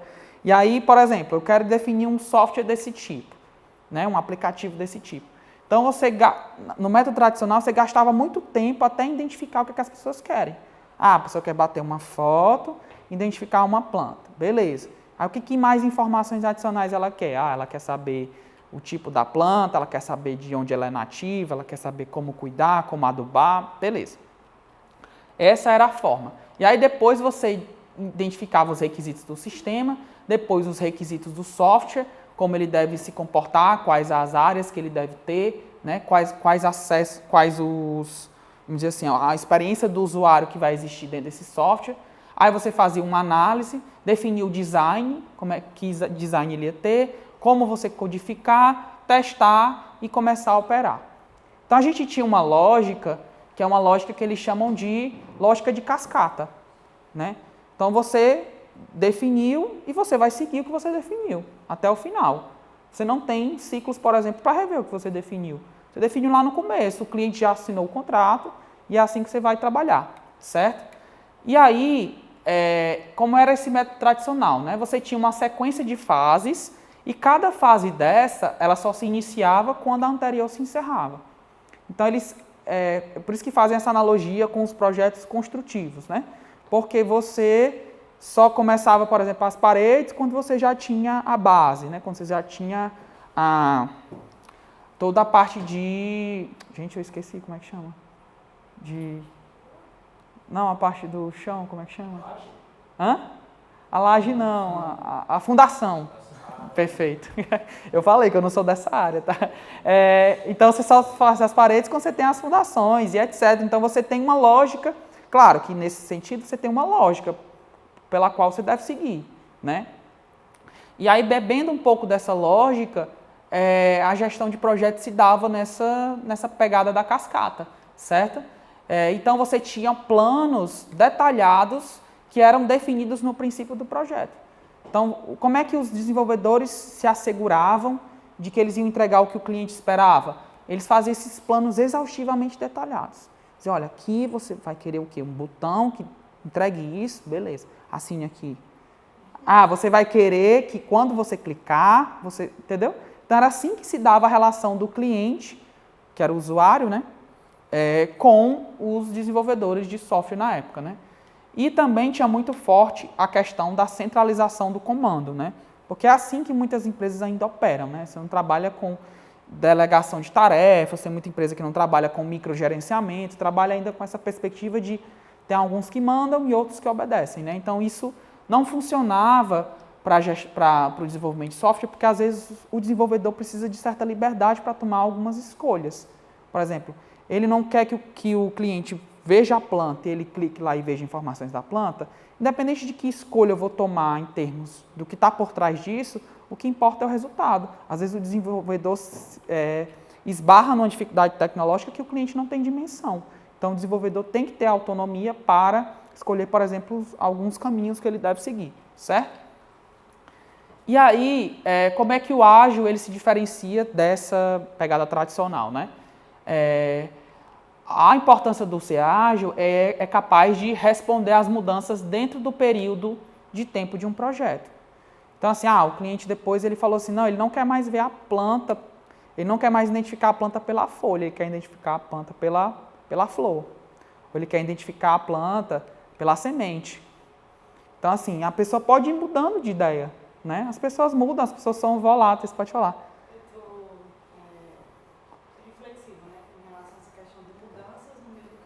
Uhum. Porque eu imagino que essas mudanças podem impactar, por exemplo, na questão dos custos. Sim. E eu fico, como fica isso, entendeu? Eu disse para o cliente que Entendi. eu previ tal custo e com essa mudança, e é lógico que isso realmente acontece, né? A gente planeja todo um projeto, tem um orçamento e essas mudanças realmente ocorrem. Sim. Então, assim, essa questão, eu imagino que, pensando em uma solução, seria realmente prever também eu disse que gastar tanto, mas isso pode ser mais ou menos. Entendi. Isso entra dentro dessa nova metodologia? Pronto, perfeito. É o seguinte, o ágil, ele pressupõe que o cliente, ele participe exaustivamente, inclusive, do processo. Claro que ele não vai meter a mão e trabalhar junto, mas ele participa constantemente validando o que está sendo feito. E na medida em que, se ele chegar, por exemplo, com um novo requisito, eu não quero mais assim, eu quero mudar, e isso vai ter um impacto financeiro de X, certo? Uma vez que o cliente pactue com isso, é muito mais fácil para o cliente aceitar os custos adicionais do projeto, visto que ele participou desde o começo e viu que, olha, se está mudando aqui, é porque eu estou colocando esse novo requisito. Então, assim, fica muito mais fácil para o cliente aceitar as mudanças, inclusive em termos de tempo, prorrogação do projeto, né? Contratação de pessoas adicionais, porque ela participa desse processo. É muito mais justificável, por exemplo, quando você lá no começo definir um contrato, aí 2 anos depois você vai ver o resultado do projeto, está só metade feito. Aí a pessoa diga assim, não, preciso de mais 1 ano e mais tantos R$1.000. Aí vai dar um susto, né? Mas, realmente, quando você trabalha seguindo o método ágil, não significa que isso deixe de acontecer. Isso acontece. Só que as mudanças você captura elas com mais agilidade, porque você faz validações frequentes com o cliente. E com leveza, Então, assim, por exemplo, o cliente chegou com um novo requisito. Aí se ele participa exaustivamente do processo, você pode dizer assim, olha, esse requisito aqui, será que você precisa mesmo disso? Será que isso não vai impactar em termos de tempo? Você está disposto a arcar com o prejuízo que isso pode acontecer? Ou você, de repente, não quer uma funcionalidade alternativa que eu possa te oferecer e que sane essa sua necessidade de forma paliativa? Então, essa negociação, ela não é feita só lá no começo. Ela é feita durante o próprio projeto, certo? Respondi a tua... Sim. Então, assim, você tem que ser capaz de responder essas mudanças dentro do período do projeto. Uma outra facilidade dele é de lidar com essa complexidade do ambiente. Então, como eu falei, né, pode ter mudanças de âmbito político, econômico. Às vezes você dimensionou que o seu projeto vai comprar algum insumo baseado no preço do dólar e esse preço do dólar modificou de forma significativa durante o tempo. Isso pode acontecer, né? E aí você tem que lidar com essa complexidade e as múltiplas expectativas que as pessoas têm, né? Então, às vezes, quando você trabalha com projetos dentro de uma empresa, você tem desde os gerentes de nível mais baixo até gerente de nível mais alto e cada um tem uma expectativa diferente sobre um projeto. Imagina você está desenvolvendo um sistema de gestão de processos para uma empresa enorme, né? Então, tem diversas pessoas, desde a pessoa que opera, que coloca dados ali dentro, no cotidiano, até as pessoas que usam, por exemplo, a resposta desse dado para tomar uma decisão, certo? Então, você tem que gerenciar essas múltiplas expectativas. E aí o ágil, ele ajuda você a cumprir com essas palavras-chave aqui, né? Responder à mudança, complexidade, expectativas. Mas aí o grande foco dele é o foco no cliente. Então, assim, isso daqui vai impactar muito no orçamento, mas o cliente quer. E aí, no final, quem é que manda? É o cliente. É ele que vai pagar também, né? Então, o foco, ele está não no que foi planejado. O planejamento, ele tem utilidade, ó, você não vai fazer as coisas no escuro. Mas o foco, sobretudo, se você tiver que pesar, é sempre a vontade do cliente, certo? E a participação dele. Então, ele não pode, depois de passar de 6 meses sem participar do projeto, querer participar e dizer que não está nada de acordo com o que ele fez. Se você se pressupõe a participar de um projeto com método ágil, o cliente tem que participar.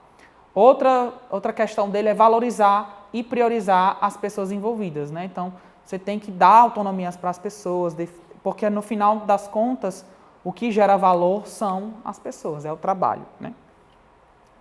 E como é que esse ágil depois se consolidou, né? Eu falei aqui que na década de 90, né, que surgiu essa lógica do ágil, o ágil serviu para denominar esse movimento, e aí a gente chega com a questão da manifestação, a definição desse manifesto ágil, em 2001, agora eu não lembro o estado, não sei se foi Utah, mas foi nos Estados Unidos. Em 2001, onde foi definido esse manifesto ágil. Uma série de pessoas que estavam discutindo a respeito de como é que você torna o desenvolvimento de software mais rápido, como é que você tira essa questão, por exemplo, da extrapolação do tempo, do orçamento, os clientes insatisfeitos, e aí eles definiram 4 valores e 12 princípios que vão guiar essa metodologia, certo? E aí o que é que se fala, né? Fala que o ágil, a agilidade, ela é um modelo mental, é uma forma de você pensar. Você tem que primeiro pensar de forma ágil, certo? Não, por exemplo, não pensar que eu já planejei isso aqui no começo, eu não posso mais mudar, certo? Então você tem que primeiro mudar a sua mentalidade. Então, uma vez que você tem a mentalidade ágil, para cumprir os métodos ágeis, você tem que pensar em 4 valores. Então, eles definiram 4 valores, né? 4 dimensões que guiam aí qualquer trabalho qualquer metodologia ágil que seja criada. Então, métodos ágeis hoje existem vários, né? Depois eu vou falar também. Mas tem alguns que são mais comuns, são mais replicados por empresas que não são, por exemplo, do setor da tecnologia, da informação, né? E ele é fundamentado por 12 princípios e ele se manifesta a partir de diversas práticas, né? Então, aqui dentro você tem o Kanban. Você já ouviu falar em Kanban? Kanban? Não? Depois eu vou explicar também o Kanban. Você tem o Kanban, você tem o Lean Manufacturing, que é a manufatura enxuta, né? Produção enxuta. Você tem uma série de práticas ali que hoje a gente entende que fazem parte desse universo da gestão ágil de projetos, certo? Então, eu vou explicar um pouquinho desses 4 valores, esses princípios e mostrar uma dessas práticas, certo? Alguma dúvida até então? Tranquilo? Beleza. Qualquer dúvida, por favor, não hesitem em perguntar, tá? Os valores, eles traziam pensando justamente nessas dificuldades que eles encontravam na época, né? Para desenvolver plataformas de software nos anos 90 e começo dos anos 2000 ali. Então, eles trouxeram esses 4 valores aqui. E aí a gente pensa, né? O que é mais relevante e o que é que não é tão relevante. Depois eu vou explicar por que isso aqui é importante. Então, qual é o primeiro valor? A interação entre indivíduos vale mais do que processos e ferramentas. Então, assim, não significa que... Aí é a questão da relevância.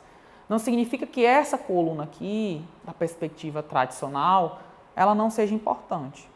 Então, você não tem que ter, por exemplo, uma questão de documentação do meu projeto. É óbvio que tem que ter. Mas, se você tiver que se ater exaustivamente sobre a documentação, é melhor você entregar um produto funcionando, nem que seja um produto funcionando em pequena escala, que o cliente já possa testar, que o cliente já possa usar, possa manusear, possa saber se é aquilo mesmo que ele quer, certo? Então, a interação entre indivíduos, ela vale mais do que processos e ferramentas. Então, enquanto a gestão tradicional estava muito focada nos processos que foram definidos e nas ferramentas de gestão que foram colocadas, a interação entre as pessoas estava se exaurindo. E aí o método ágil, ele coloca que um dos valores principais do próprio ágil é você colocar essas pessoas para interagirem umas com as outras. Então, tem uma prática muito, muito forte nos métodos ágeis, que é as pessoas se reunirem todos os dias. Pelo menos 5 minutos. As pessoas se reunirem todos os dias. E quando não tinha... A pandemia acelerou muita coisa, né? Uma das coisas foi o trabalho remoto, né? Mas uma das práticas mais defendidas dos métodos ágeis era as pessoas se reunirem face a face todos os dias, pelo menos 5 minutos, né? Que são as stand-up meetings, que tem muito forte no Scrum. Mas, a despeito disso, eles falam que a interação entre os indivíduos ela deve ser constante. Então, interação entre os desenvolvedores, interação entre o cliente, interação entre os gestores e desenvolvedores, gestores e clientes. Todos esses núcleos devem trabalhar juntos para que a gente consiga achar as melhores soluções para aquilo que o cliente espera. Ao invés de deixar cada um nas suas caixinhas, né, trabalhando ali separado, cada um faz um componente, depois faz um trabalho, cada um faz sua parte, na hora a gente junta. Aí vai ver o que é que fica a apresentação na hora, né? Outro valor que eles colocam é melhor um produto funcionando do que uma documentação extensa. Então, a gestão de projetos se dá muito forte, até falei, né, naquele termo de abertura, EAP, tudo aquilo dali do projeto, e era transposto para cá. Então, você definia uma documentação exaustiva para dizer o que é que o projeto ia fazer, folhas e folhas, por exemplo, explicando cada funcionalidade que o produto ia ter, para depois você começar a trabalhar. E aí depois o cliente ter que lidar com o que foi criado. E eles falam que não, é melhor um produto funcionando, ainda que não tenha a cara daquilo que você vai fazer, mas que ele tenha um mínimo de funções ali que possam fazer com que o cliente faça o teste e identifique que é isso que ele quer realmente, é melhor do que eu ficar me exaurindo aqui em termos de documentação. O terceiro valor é colaboração com o cliente é melhor do que termos negociados contrato. E aí entra naquilo que eu te falei, né? é melhor eu ter uma colaboração com o meu cliente e que na medida que o projeto vai acontecendo e eu identificar que é preciso fazer mudanças nele, é melhor que o meu cliente participe disso desde o começo do que eu ter só um contrato negociado de forma exaustiva e depois a pessoa identifique que o produto não era o que ele estava esperando, certo? Então, é melhor eu colaborar com o cliente do que ficar negociando contratos. E o último valor é melhor responder às mudanças do que cumprir o plano, certo? Então, assim, a gestão tradicional de projeto, ela é muito focada em, olha, o que foi definido lá? Cadê o meu Gantt? E às vezes o Gantt ele não reflete a realidade. Ele não reflete na realidade não porque as pessoas são incompetentes, mas porque tem outros fatores que fazem com que o projeto vá tomando outros rumos. Né? Às vezes um projeto via um produto adicional para ser entregue, uma entrega extra, certo? Ou o cliente mudou de ideia, ele não quer um produto mais tão robusto, quer uma versão menor. Então, você tem que ter capacidade de responder essas mudanças mais do que cumprir o plano, certo? Então, esses são os 4 valores.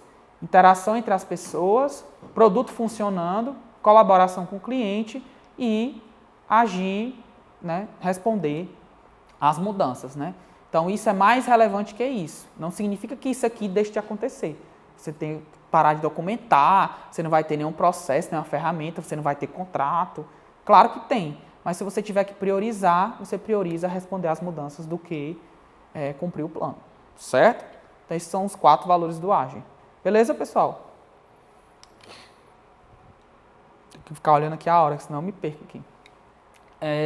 Então, os valores ágeis, esse primeiro valor aqui, interação entre os indivíduos, ele fala que os relacionamentos entre as pessoas, as reuniões face a face, favorecem as interações humanas mais do que a utilização de ferramentas tecnológicas e processos organizacionais.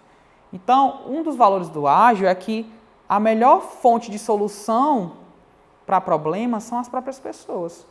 E as pessoas, às vezes, você tem ideias quando elas estão no refeitório, quando elas estão na fila do RU, quando elas estão ali dialogando sobre problemas do seu cotidiano ou problemas do trabalho, mas de forma leve. Então, a interação entre as pessoas ela é melhor do que eu me ater aos meus processos organizacionais e às minhas ferramentas que foram definidas. Ah, não, você não pode conversar de trabalho, tem que conversar de trabalho lá no Google Hangout. Mas, às vezes, fora do Google Hangout, aqui no face a face, as pessoas têm ideias melhores, certo? Outra coisa, já olhando para esse segundo valor do produto funcionando, é melhor entregar um produto pronto e funcionando, que tenha valor para um cliente, melhor do que produzir documentos desnecessários e em excesso.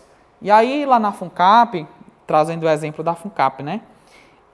Quando surgiu essa missão de eu trabalhar como Scrum Master de um projeto de desenvolvimento de uma vitrine, de uma plataforma web, que ia trazer uma plataforma web que é analítica de dados, então eu não sou da tecnologia, eu estudava gestão, eu estudava valores organizacionais, então, assim, eu estava dentro do âmbito do comportamento, depois entrei para a parte de discussão da teoria de gestão, e aí entrei e me surgiu um desafio ligado à inovação e ligado à tecnologia. E aí eu fui ler muito sobre o que eram os métodos ágeis, li muitos livros desse, e aí fui colocar a mão na massa, né? Eu achei interessante que depois que eu fui ler esses conteúdos novamente para ministrar esse módulo aqui da disciplina, eu vi que muita coisa eu fiz certo realmente, muita coisa também fiz errado. Mas é porque aí é que tá. Eu vi que muitas das coisas que eu fiz errado, ou que eu deixei de fazer, ou que eu não fiz totalmente, como manda o método, né? Foi porque eu fui identificando necessidades específicas do meu contexto. E aí eu fui adaptando, né? Porque, percebam, eu estou dentro de uma fundação pública, trabalhando com pessoas que de repente não têm essa mentalidade do ágil, ou pessoas que de repente têm uma mentalidade de trabalhar com a burocracia do setor público, que é outra lógica de pensar, outra lógica de agir, outra lógica de trabalhar, e aí você vai fazendo adaptações do método ágil.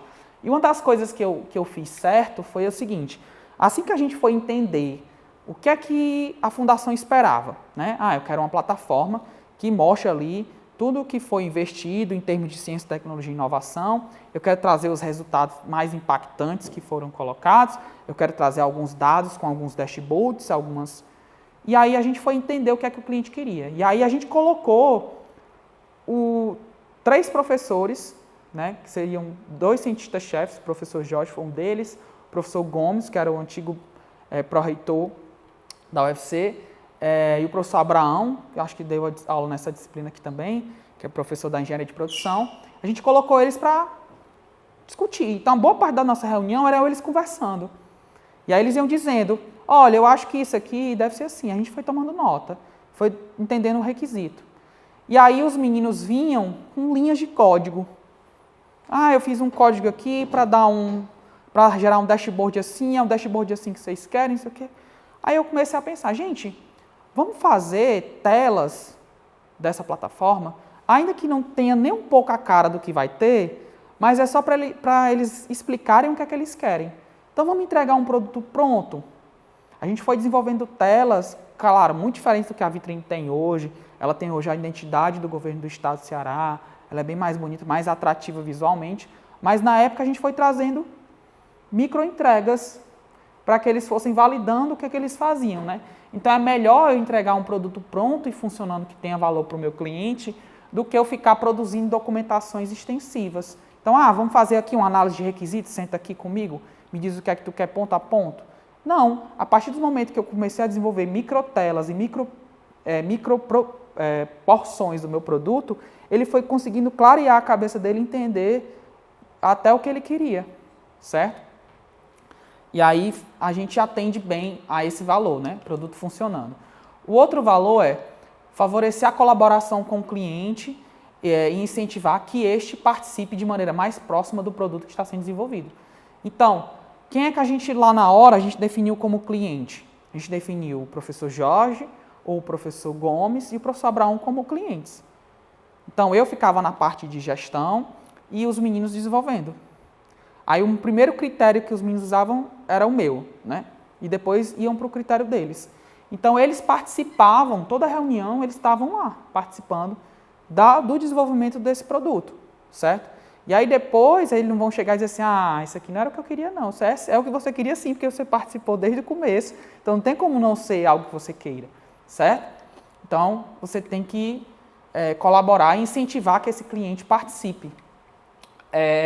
O outro é promover respostas mais rápidas e objetivas às mudanças em tempo de projeto, evitando que elas sejam mal vistas no ambiente de projeto. Então, geralmente, quando você trabalha sem essa lógica do ágil e alguém chega para você e diz assim, vamos mudar isso aqui?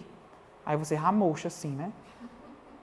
Mas dentro do ágil, a mudança ela é bem vista. Claro que você também não pode, nos 2 últimos meses do projeto, querer mudar as regras do jogo. Não tem como. Mas, até um certo momento que o projeto está nessa fase, ele tem que mudar mesmo. E como é que a gente começou lá? A gente começou fazendo só design. Então, a gente tinha um design, ele botava as telas. Eu não entrei nada com código no começo. Por quê? Porque eu sabia que eles não tinham completa compreensão do que eles queriam. Então, não ia colocar um desenvolvedor para desenvolver linhas de código exaustivas para depois eles mudarem. Então, vinha só com tela, com design. Que era mais fácil, ele pega um design pronto, plota ali, coloca, como se fosse montando uma imagem sobrepostas, né? E aí eu dizia, olha, ele está pedindo aqui que quando eu mostrar essa tela aqui, mostra um projeto do programa Cientista-Chefe. Coloca aqui na tela como é que isso seria. Ele desenvolvia, primeiro em design, sem código de nada, e aí a gente mostrava para eles, aí ele dizia, não é assim. É tal jeito. Não, é assim mesmo. Quando eles validavam, a gente levava para outro nível de validação, que era com outros gestores da fundação. E aí, quando esses outros gestores validavam e com potenciais usuários validavam, aí a gente entrava com código para desenvolvimento. Então, as mudanças para a gente, elas não eram mal vistas. Elas eram mal vistas se eu tivesse mandado eles desenvolver código. Aí eles iam ter que retrabalhar tudo que foi feito. Mas uma vez que eu não coloquei código, você pode mudar à vontade. Então, essa é uma estratégia que a gente usa lá, que tem aderência com esse valor, certo? Então, quais são esses princípios, né? A gente falou dos 4 valores, que são esses aqui, e a gente tem os 12 princípios. Eu não vou discuti-los exaustivamente, né? É só a gente trazer aqui algumas palavras-chave, né, para a gente entender esses princípios. O primeiro princípio é a satisfação do meu cliente. O cliente é que manda, ele é a grande prioridade de execução do projeto. Outra coisa é ser receptivo às alterações. As alterações são bem-vindas porque, no final, as alterações têm aderência ao que o cliente espera. É um requisito que ele está colocando. Outro princípio é efetuar entregas frequentes de produtos. Então, ao invés, como eu falei, né, de eu ter que esperar um ano para dizer assim, gente, está aqui a vitrine que vocês colocaram. Aí chegar lá, todo mundo diz assim, ih, não era isso aí não. Aí a gente vai perder um ano de projeto, o orçamento que foi gasto, os bolsistas que foram pagos, né? Esse recurso não volta, né? Então, a gente fazia entregas frequentes, certo? A gente definia marcos de entrega semanais para os meninos mostrarem. Ainda que fosse uma coisa assim, eu quero um botão de compartilhar. Aí a gente, tá bom, essa semana os meninos vão trabalhar no botão de compartilhar. Aí na semana que vem eles mostravam. Aí, não, agora eu quero uma funcionalidade que eu, ao clicar no nome do cientista-chefe, eu vejo o látice dele. Aí a gente ia fazendo ponto a ponto. Então, você vai definindo pequenos marcos de entrega e você vai fazendo a pessoa participar, né, desse processo de desenvolvimento, certo? Isso, gente, começou no software, mas isso é aplicado hoje para diversos setores. Inclusive, no setor construtivo também existem empresas trabalhando com ágil. Na parte de gestão, na parte de entrega, na parte de participação do cliente durante o processo construtivo, fazer com que o cliente participe, ter reuniões frequentes com ele. Claro que tem otimizações e adaptações do método para cada realidade, né? Em algumas realidades não é possível o cliente estar ali exaustivamente participando do processo de desenvolvimento, certo? Quando eu falar de desenvolvimento, então vocês extrapolam, tá? Não é só desenvolvimento de software, de produto de tecnologia. A colaboração diária, certo? É outro dos princípios. A motivação individual. Então, assim, as pessoas têm que estar motivadas e os gestores têm que garantir o ambiente propício para que essas pessoas sejam motivadas. E aí entra muito uma perspectiva da gestão, né? Porque, não sei se vocês sabem, mas a motivação, as empresas não provocam motivação. Elas garantem os meios pelos quais você se motive. Eu não tenho como te motivar. Ei, vem para a aula semana que vem? Eu não tenho. Eu tenho que deixar minha aula agradável para que você venha na semana que vem. Então, assim, essa é a diferença que muitas pessoas acham que empresa pode motivar alguém. Você tem que garantir, por exemplo, um ambiente agradável, um ambiente não tóxico, né? Um ambiente de trabalho, de coleguismo, de cooperação. E aí as pessoas se tornam motivadas. Você não tem como, levanta aqui, vamos fazer umas flexões, que tem muita empresa que faz umas coisas assim, umas coisas de coach, vai fazer flexão, vai correr dentro da empresa. Isso não motiva ninguém, certo? Outra coisa é a comunicação ativa, certo? Então, você tem que ter uma comunicação. Você não pode esperar chegar uma reunião para que você, por exemplo, veja lá que deu um problema num requisito do meu projeto, certo? Outra coisa, outro princípio do ágil é corresponder à medida primária de progresso, certo? Então, à medida que você tiver progresso no projeto, você tem que garantir um critério de pronto. Isso daqui está pronto, isso aqui pode começar a ser desenvolvido, isso daqui é um critério, que é uma coisa que eu não mexo mais. Meu cliente já participou e já disse que isso está pronto. Promover o desenvolvimento sustentável, atenção frequente na excelência, simplicidade é essencial, equipe auto-organizada, então você tem que dar dinamismo, você tem que dar autonomia para as pessoas trabalharem e se auto-organizarem, certo? Então, como é que a gente trabalha lá na fundação, né? A gente usa o método do Scrum, a gente trabalha com sprints, isso aqui são todas palavras que eu vou explicar o que são, certo? Mas os meninos, eles sabem. A gente tem uma reunião semanal onde a gente define as tarefas de cada um.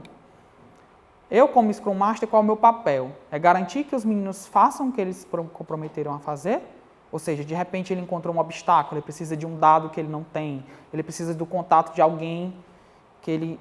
eu identifiquei que essa funcionalidade aqui não é tão fácil, preciso conversar com alguém. Então, essa pessoa sou eu.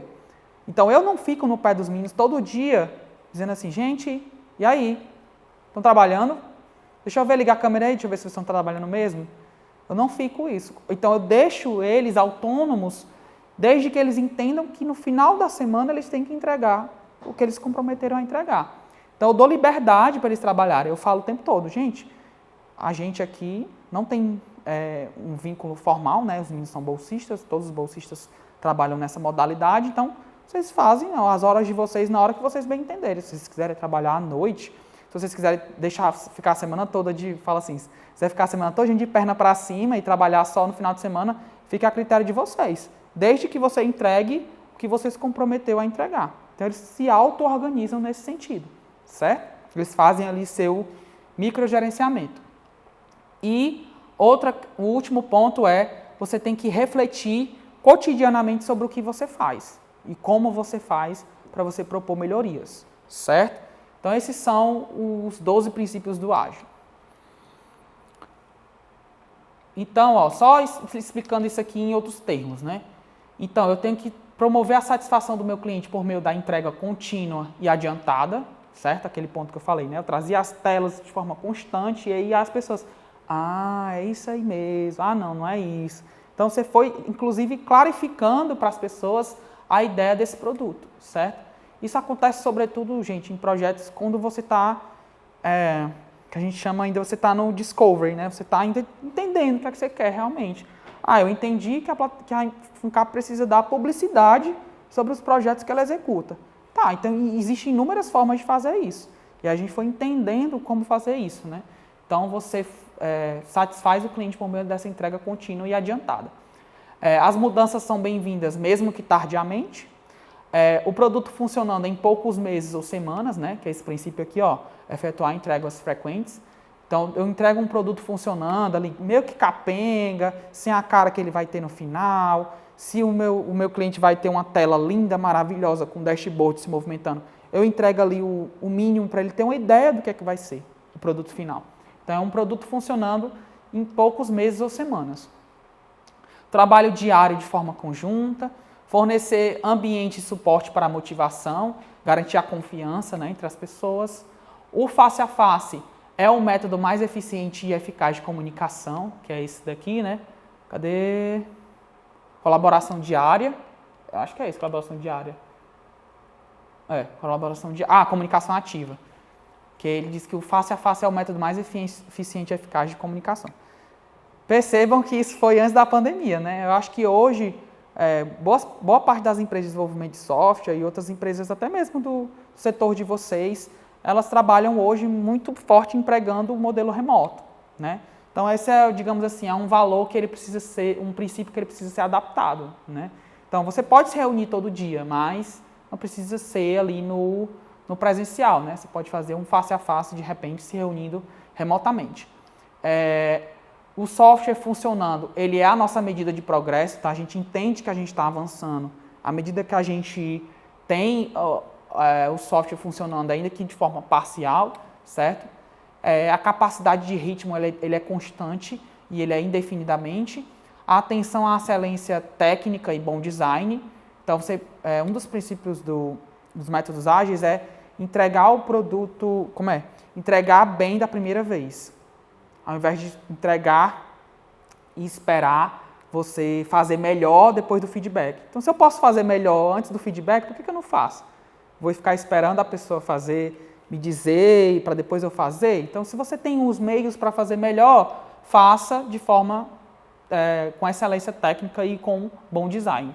E fazer de forma simples é a arte de maximizar e reflexão contínua e ajuste de conduta.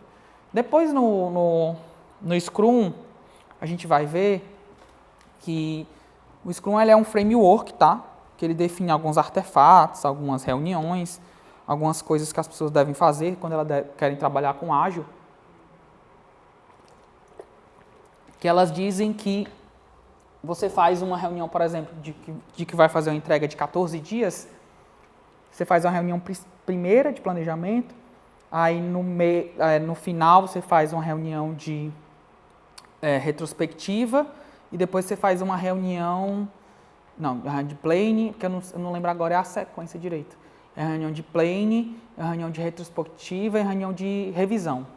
Então, a cada 15 dias você está sempre revisando o que você fez e a forma que você fez, o que é que você fez de bem, O que é que é importante, por exemplo, uma solução que alguém achou que pode os demais utilizarem também. Então, você está sempre estimulando a aprendizagem entre as pessoas, certo? Então, esses são os princípios. Então, eu trouxe aqui uma citação, que eu esqueci de colocar, mas acho que é do Cruz, 2016, que é: ser ágil é realizar uma atividade em apenas uma tentativa. Não desperdiçar, evitar os erros e os retrabalhos, e a partir dessa realização com qualidade e objetividade, conseguir ser mais rápido. Você não é rápido só pela rapidez, né? Mas por se adaptar e responder o mais rápido possível às mudanças. Então, a diferença do ágil, a gente já consegue perceber aí em relação aos métodos tradicionais, que é justamente essa questão da adaptação, dessa você perceber que o cliente, às vezes, ele não sabe tudo de partida, né? Então, você pode ajudá-lo a entender até mesmo o que é que ele espera desse produto, desse serviço, certo? Dessa mudança nesse projeto, né? O que se espera desse projeto. E aí a gente tem esse quadro aqui, né? Que mostra a diferença, algumas diferenças, né? Entre o modelo tradicional de gestão de projetos e o método ágil. O método tradicional, você tem um planejamento rígido. No método ágil, você tem um planejamento flexível. No tradicional, você tem uma centralização em torno da figura do gerente de projetos. E nesse daqui, você tem uma responsabilidade compartilhada entre os membros da equipe, um espírito de colaboração.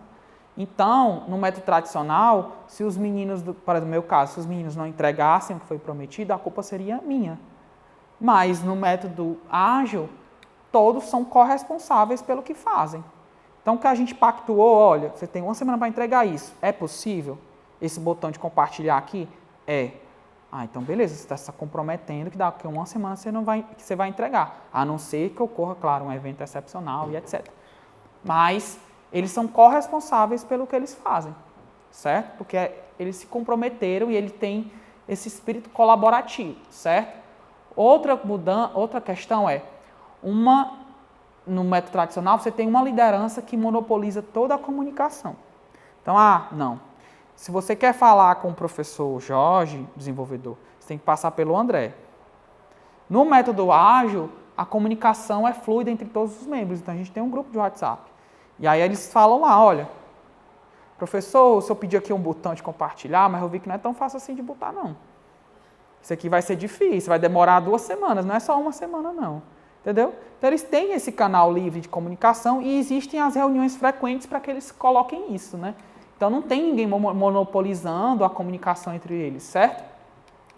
Outra mudança o planejamento costuma prever um trabalho extenso com a entrega do produto somente nos estágios finais do cronograma.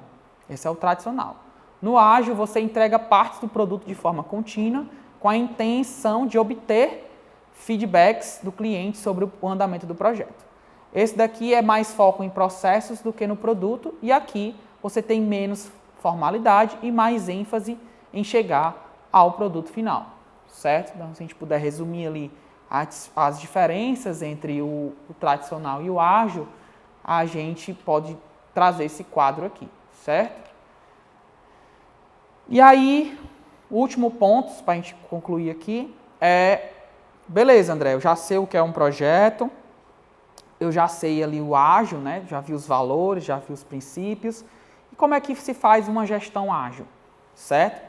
Então, a gente vai ver os princípios e alguns métodos que são populares hoje em dia, certo?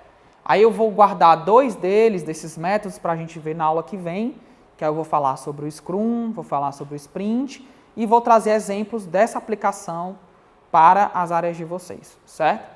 Então, o que é o gerenciamento ágil, né? Ele é esse conjunto de ações que conduzem os trabalhos ao objetivo do projeto. Então, beleza, até aqui, normal. Até aqui, é normal, é o gerenciamento de projeto tradicional. Mas o que é que modifica esse gerenciamento ágil em relação ao tradicional?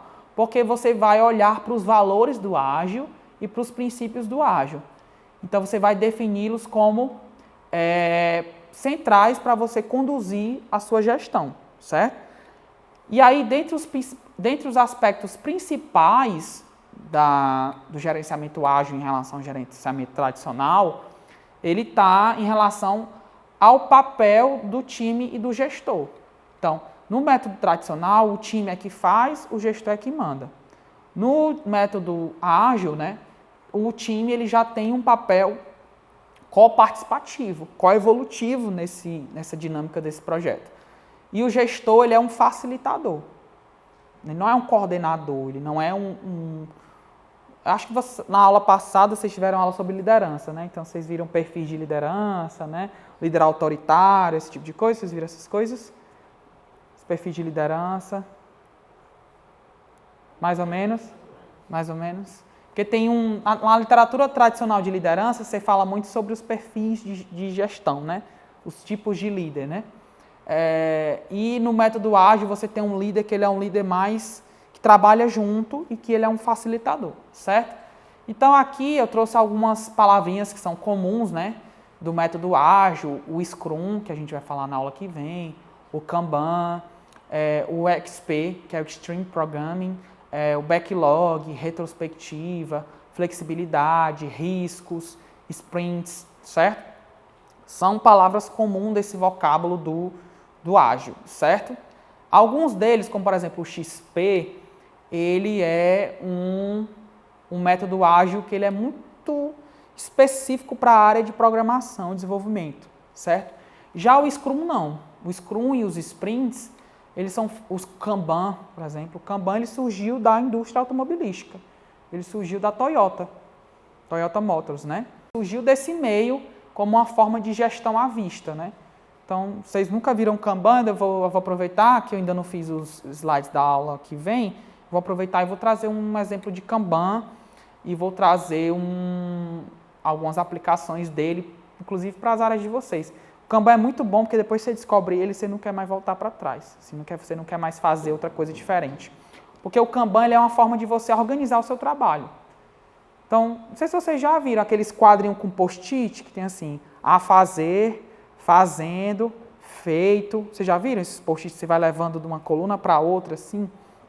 Aquilo dali, ele segue o princípio do Kanban, que é o de você tornar a gestão vista em um simples quadro. Isso começou lá na Toyota com a questão da gestão do estoque. Que peças estavam para entrar, que peças foram vistoriadas, que peças já foram levadas para a produção, certo? Eles usavam isso daí ganhou o nome de Kanban. Eu, por exemplo, uso Kanban até para me organizar nos meus estudos. Eu boto assim, ó, leio o capítulo 1, aí faço uma tarefa. Aí eu boto, enquanto eu estou lendo, eu boto no fazendo. Aí quando eu leio, eu boto no feito. E lá eu tenho uma lista de tudo que eu preciso fazer. Aí é bom, porque você se controla, né? Mas é ruim quando você vai deixando passar, depois você vai abrir o quadro e ver as coisas que você deixou de fazer, aí dá uma tristezinha. Mas é bom, porque é um método que ele é utilizado para várias perspectivas, né? Até desde a gestão dos seus estudos individuais até a gestão de grandes organizações aí pelo mundo, certo? Então, eu disse aqui que a principal distinção está no papel do time e do gestor. Então, como é o time num método ágil, né? O time, ele é multifuncional. Então, lá no meu caso, eu tenho um time tem eu, que sou da administração, né? Tem o Rafael Campos também, que é da administração. Temos o professor Gomes, que é da física. Temos o professor Jorge, que é da engenharia. Temos o professor Abraão, que é da engenharia de produção. Temos os meninos desenvolvedores, que nós temos designer. Nós temos pessoa da análise e desenvolvimento de sistema. Nós temos pessoas engenheiros de software. Nós temos pessoas com vários conhecimentos. E a ideia do time no Scrum é ele ser multifuncional, mas ele é ser multidisciplinar também. Porque essa soma de conhecimentos ajuda com que a gente consiga refletir, sair fora da caixa, né? Pensar a partir de outros saberes sobre o que é que está sendo feito, certo? Então, é um time multifuncional, auto-organizável, capaz de realizar suas atividades com liberdade, autonomia, microgerenciando o seu cotidiano. Então, os meninos, como eu falo, qualquer microgerenciamento, tá? O microgerenciamento é você ter liberdade para executar as tarefas da forma que você acha melhor. você é procurar soluções de acordo com aquilo que você acha mais adequado, desde que você não fuja do requisito do cliente, certo? Então, você tem essa liberdade para gerir ali suas atividades internas. Então, no time do ágil, todo o time também é responsável pela gestão, certo? Então, essa é um grande diferencial, né? Não tem ninguém ali para ficar em cima, marcando colado e tal. Todo mundo... Então, uma das questões... Por exemplo, lá na FUNCAP a gente adaptou o ágil. A gente não usa essas reuniões diárias. Por quê? Porque o nosso time ele é dedicação parcial, né? Num time de desenvolvimento de uma grande empresa, ou até num time de gestão da área da construção, que quer que seja, as pessoas geralmente estão dedicadas integralmente ali, né? Elas trabalham 8 horas todos os dias e tal. Então fica mais fácil você fazer uma gestão cotidiana, usar o método Scrum com todos os seus artefatos, com todas as suas cerimônias. A gente já não usa porque como o time é dedicação parcial e eles, claro, colocam isso na sua agenda também com outras coisas, eles trabalham em outros lugares, eles têm, muitos alunos são graduandos, então tem as suas disciplinas, certo? Então a gente delimitou alguns números de reuniões ali para que a gente não faça todo dia, mas também não deixe de fazer pelo menos 2 vezes por semana, certo? Então você vai fazendo as adaptações. Então todo o time ele é responsável pela gestão nesse sentido, porque a gente se compromete com o que vai fazer e a gente, nessas reuniões menores, dessas que eram para ser diárias, mas a gente não faz diárias, eu vou acompanhando. A única pergunta que eu faço, gente, está fluindo bem? Precisam que eu faça alguma coisa, que eu remova algum obstáculo, que eu coloque em contato com outro desenvolvedor para lhe ajudar nessa tarefa, certo? Então eu estou ali como um facilitador, certo? E aí a gente vai para o papel do gestor. Então, enquanto o time foca no seu microgerenciamento do seu dia a dia, o gestor ele vai focar no macrogerenciamento. Então, ele vai trabalhar com a questão do custo, com a gestão dos contratos, vai trabalhar com as documentações formais e ele atua muito mais como um facilitador, favorecendo a execução dos métodos e criando o ambiente propício. Então, eu estou ali, no meu caso, como eu estou com esse papel hoje lá no desenvolvimento dessa plataforma, o meu papel ele é facilitar, colocar as pessoas em contato. Às vezes um desenvolvedor nosso, um tempo desse, teve um problema com os dados, né? Ele não sabia como resolver. E aí eu ficava. Meu contato com ele não era para dizer assim, tu não está entregando. Meu contato com ele era dizer assim, o que você precisa para entregar? Então, vocês percebem a mudança na comunicação, né? Em vez de você cobrar, você age ali como uma pessoa que está disposta a solucionar esse problema, certo?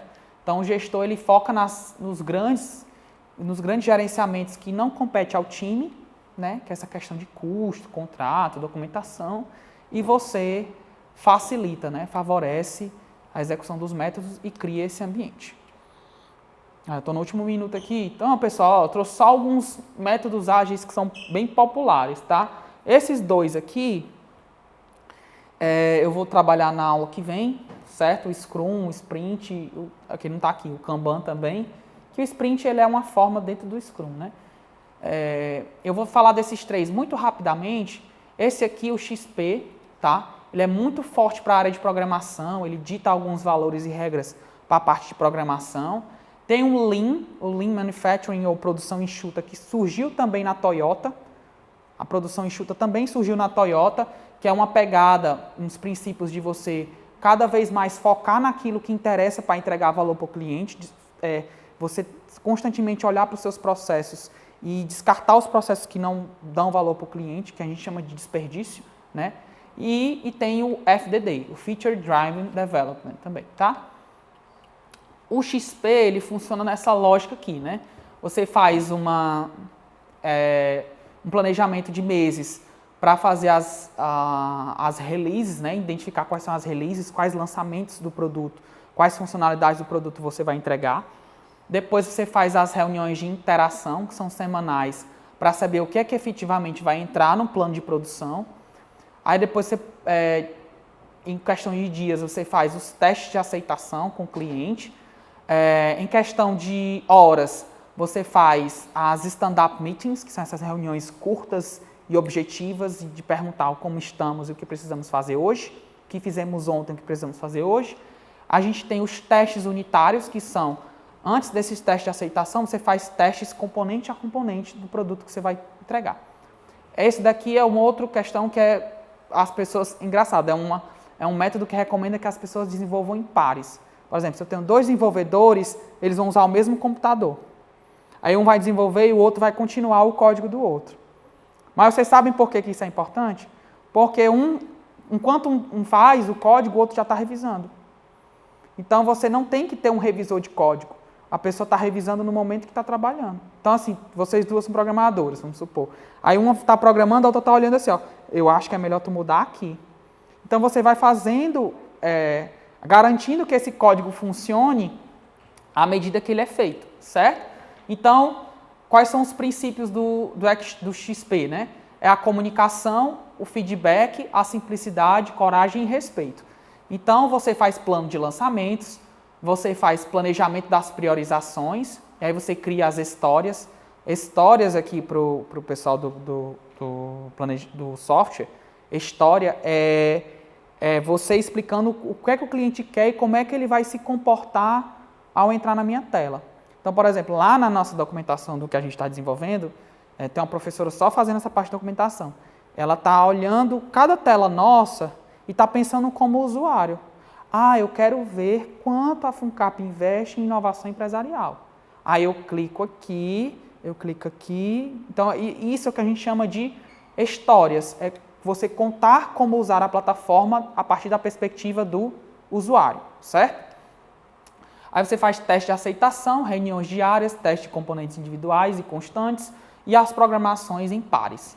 E você faz uma integração contínua e os releases curtos, né, os lançamentos curtos. Então percebam que tem muita coisa aqui que tem afinidade com o que a gente já falou, né? Então não é nada novidade, são só aplicações realmente desses fundamentos que a gente discutiu do ágil. Já o Lean Manufacturing, né, que é a produção enxuta, quais são os princípios pilares dele, né? Primeiro você tem que definir o que é valor para o meu cliente. Então lá na Toyota o valor para o cliente era ter carros otimizados a partir do que eles queriam, né? Enquanto o Ford produzia milhares de carros iguais no mesmo modelo, da mesma cor, a Toyota estava produzindo lotes de carros a partir da demanda do cliente e do desejo que o cliente tinha. O cliente quer um carro amarelo, ele não quer o carro preto do Ford. Então, eles começavam a identificar o que é o valor para o cliente, o que é que ele espera do carro, que cor ele quer, que aparência esse carro tem que ter, certo? E aí, essa é a minha premissa básica. Depois que eu defini o que é valor para o meu cliente, eu vou identificar quais as etapas que agregam valor e vou redefinir os processos para eliminar desperdícios, certo? Então, eu identifiquei que o meu cliente quer um carro pequeno, ele quer o carro na cor amarela. Então, não preciso ter um processo específico lá para que eu defina a cor desse carro que não seja a cor amarela, certo? Então, vou eliminando desperdícios nesse sentido. Outra coisa é estabelecer um fluxo contínuo, sem esforços desnecessários, ganhando tempo e otimizando custos, certo? Outro ponto deles é a produção puxada, né? Que é a questão do just in time, né? Que é a produção puxada. Você só inicia uma produção a partir do momento que você tem um pedido de um cliente. Então, você evita custo com estoque, você evita custo de manutenção com esse próprio estoque, segurança desse estoque, certo? Então, você só faz uma produção a partir do momento que um cliente faz um pedido. Então, você só faz apenas o que for solicitado. E um outro princípio é a melhoria contínua. Então, você sempre tem formas melhores de fazer o que você faz e as pessoas são a melhor fonte para a gente achar a melhoria nisso aqui, certo? Então, esses são os 5 pilares do Lean que têm uma afinidade muito forte com o método ágil. Então, gente, o ágil, apesar dele ser do começo dos anos 2000, ele bebe muito dessas fontes, né? Dos anos 80, dos anos 70, dos anos 60, que são essa virada na gestão que foi o modelo japonês de produção, né? Então, ele deixou todo mundo boquiaberto e serviu como forma de revisar criticamente o que era feito de gestão na época. E, por último, o FDD, que é o Feature Drive Development. Então, ele tem basicamente 5 grandes guias de como é que você desenvolve um produto, né? Você desenvolve um modelo geral do meu produto, você cria uma lista de funcionalidades desse produto, você planeja como você vai desenvolver cada uma dessas funcionalidades, você modela, ou seja, você começa a desenvolver por funcionalidade, e depois que o cliente valida, você começa a construir por funcionalidade. Então, a gente não segue o FDD, tá? Lá no projeto que a gente executa.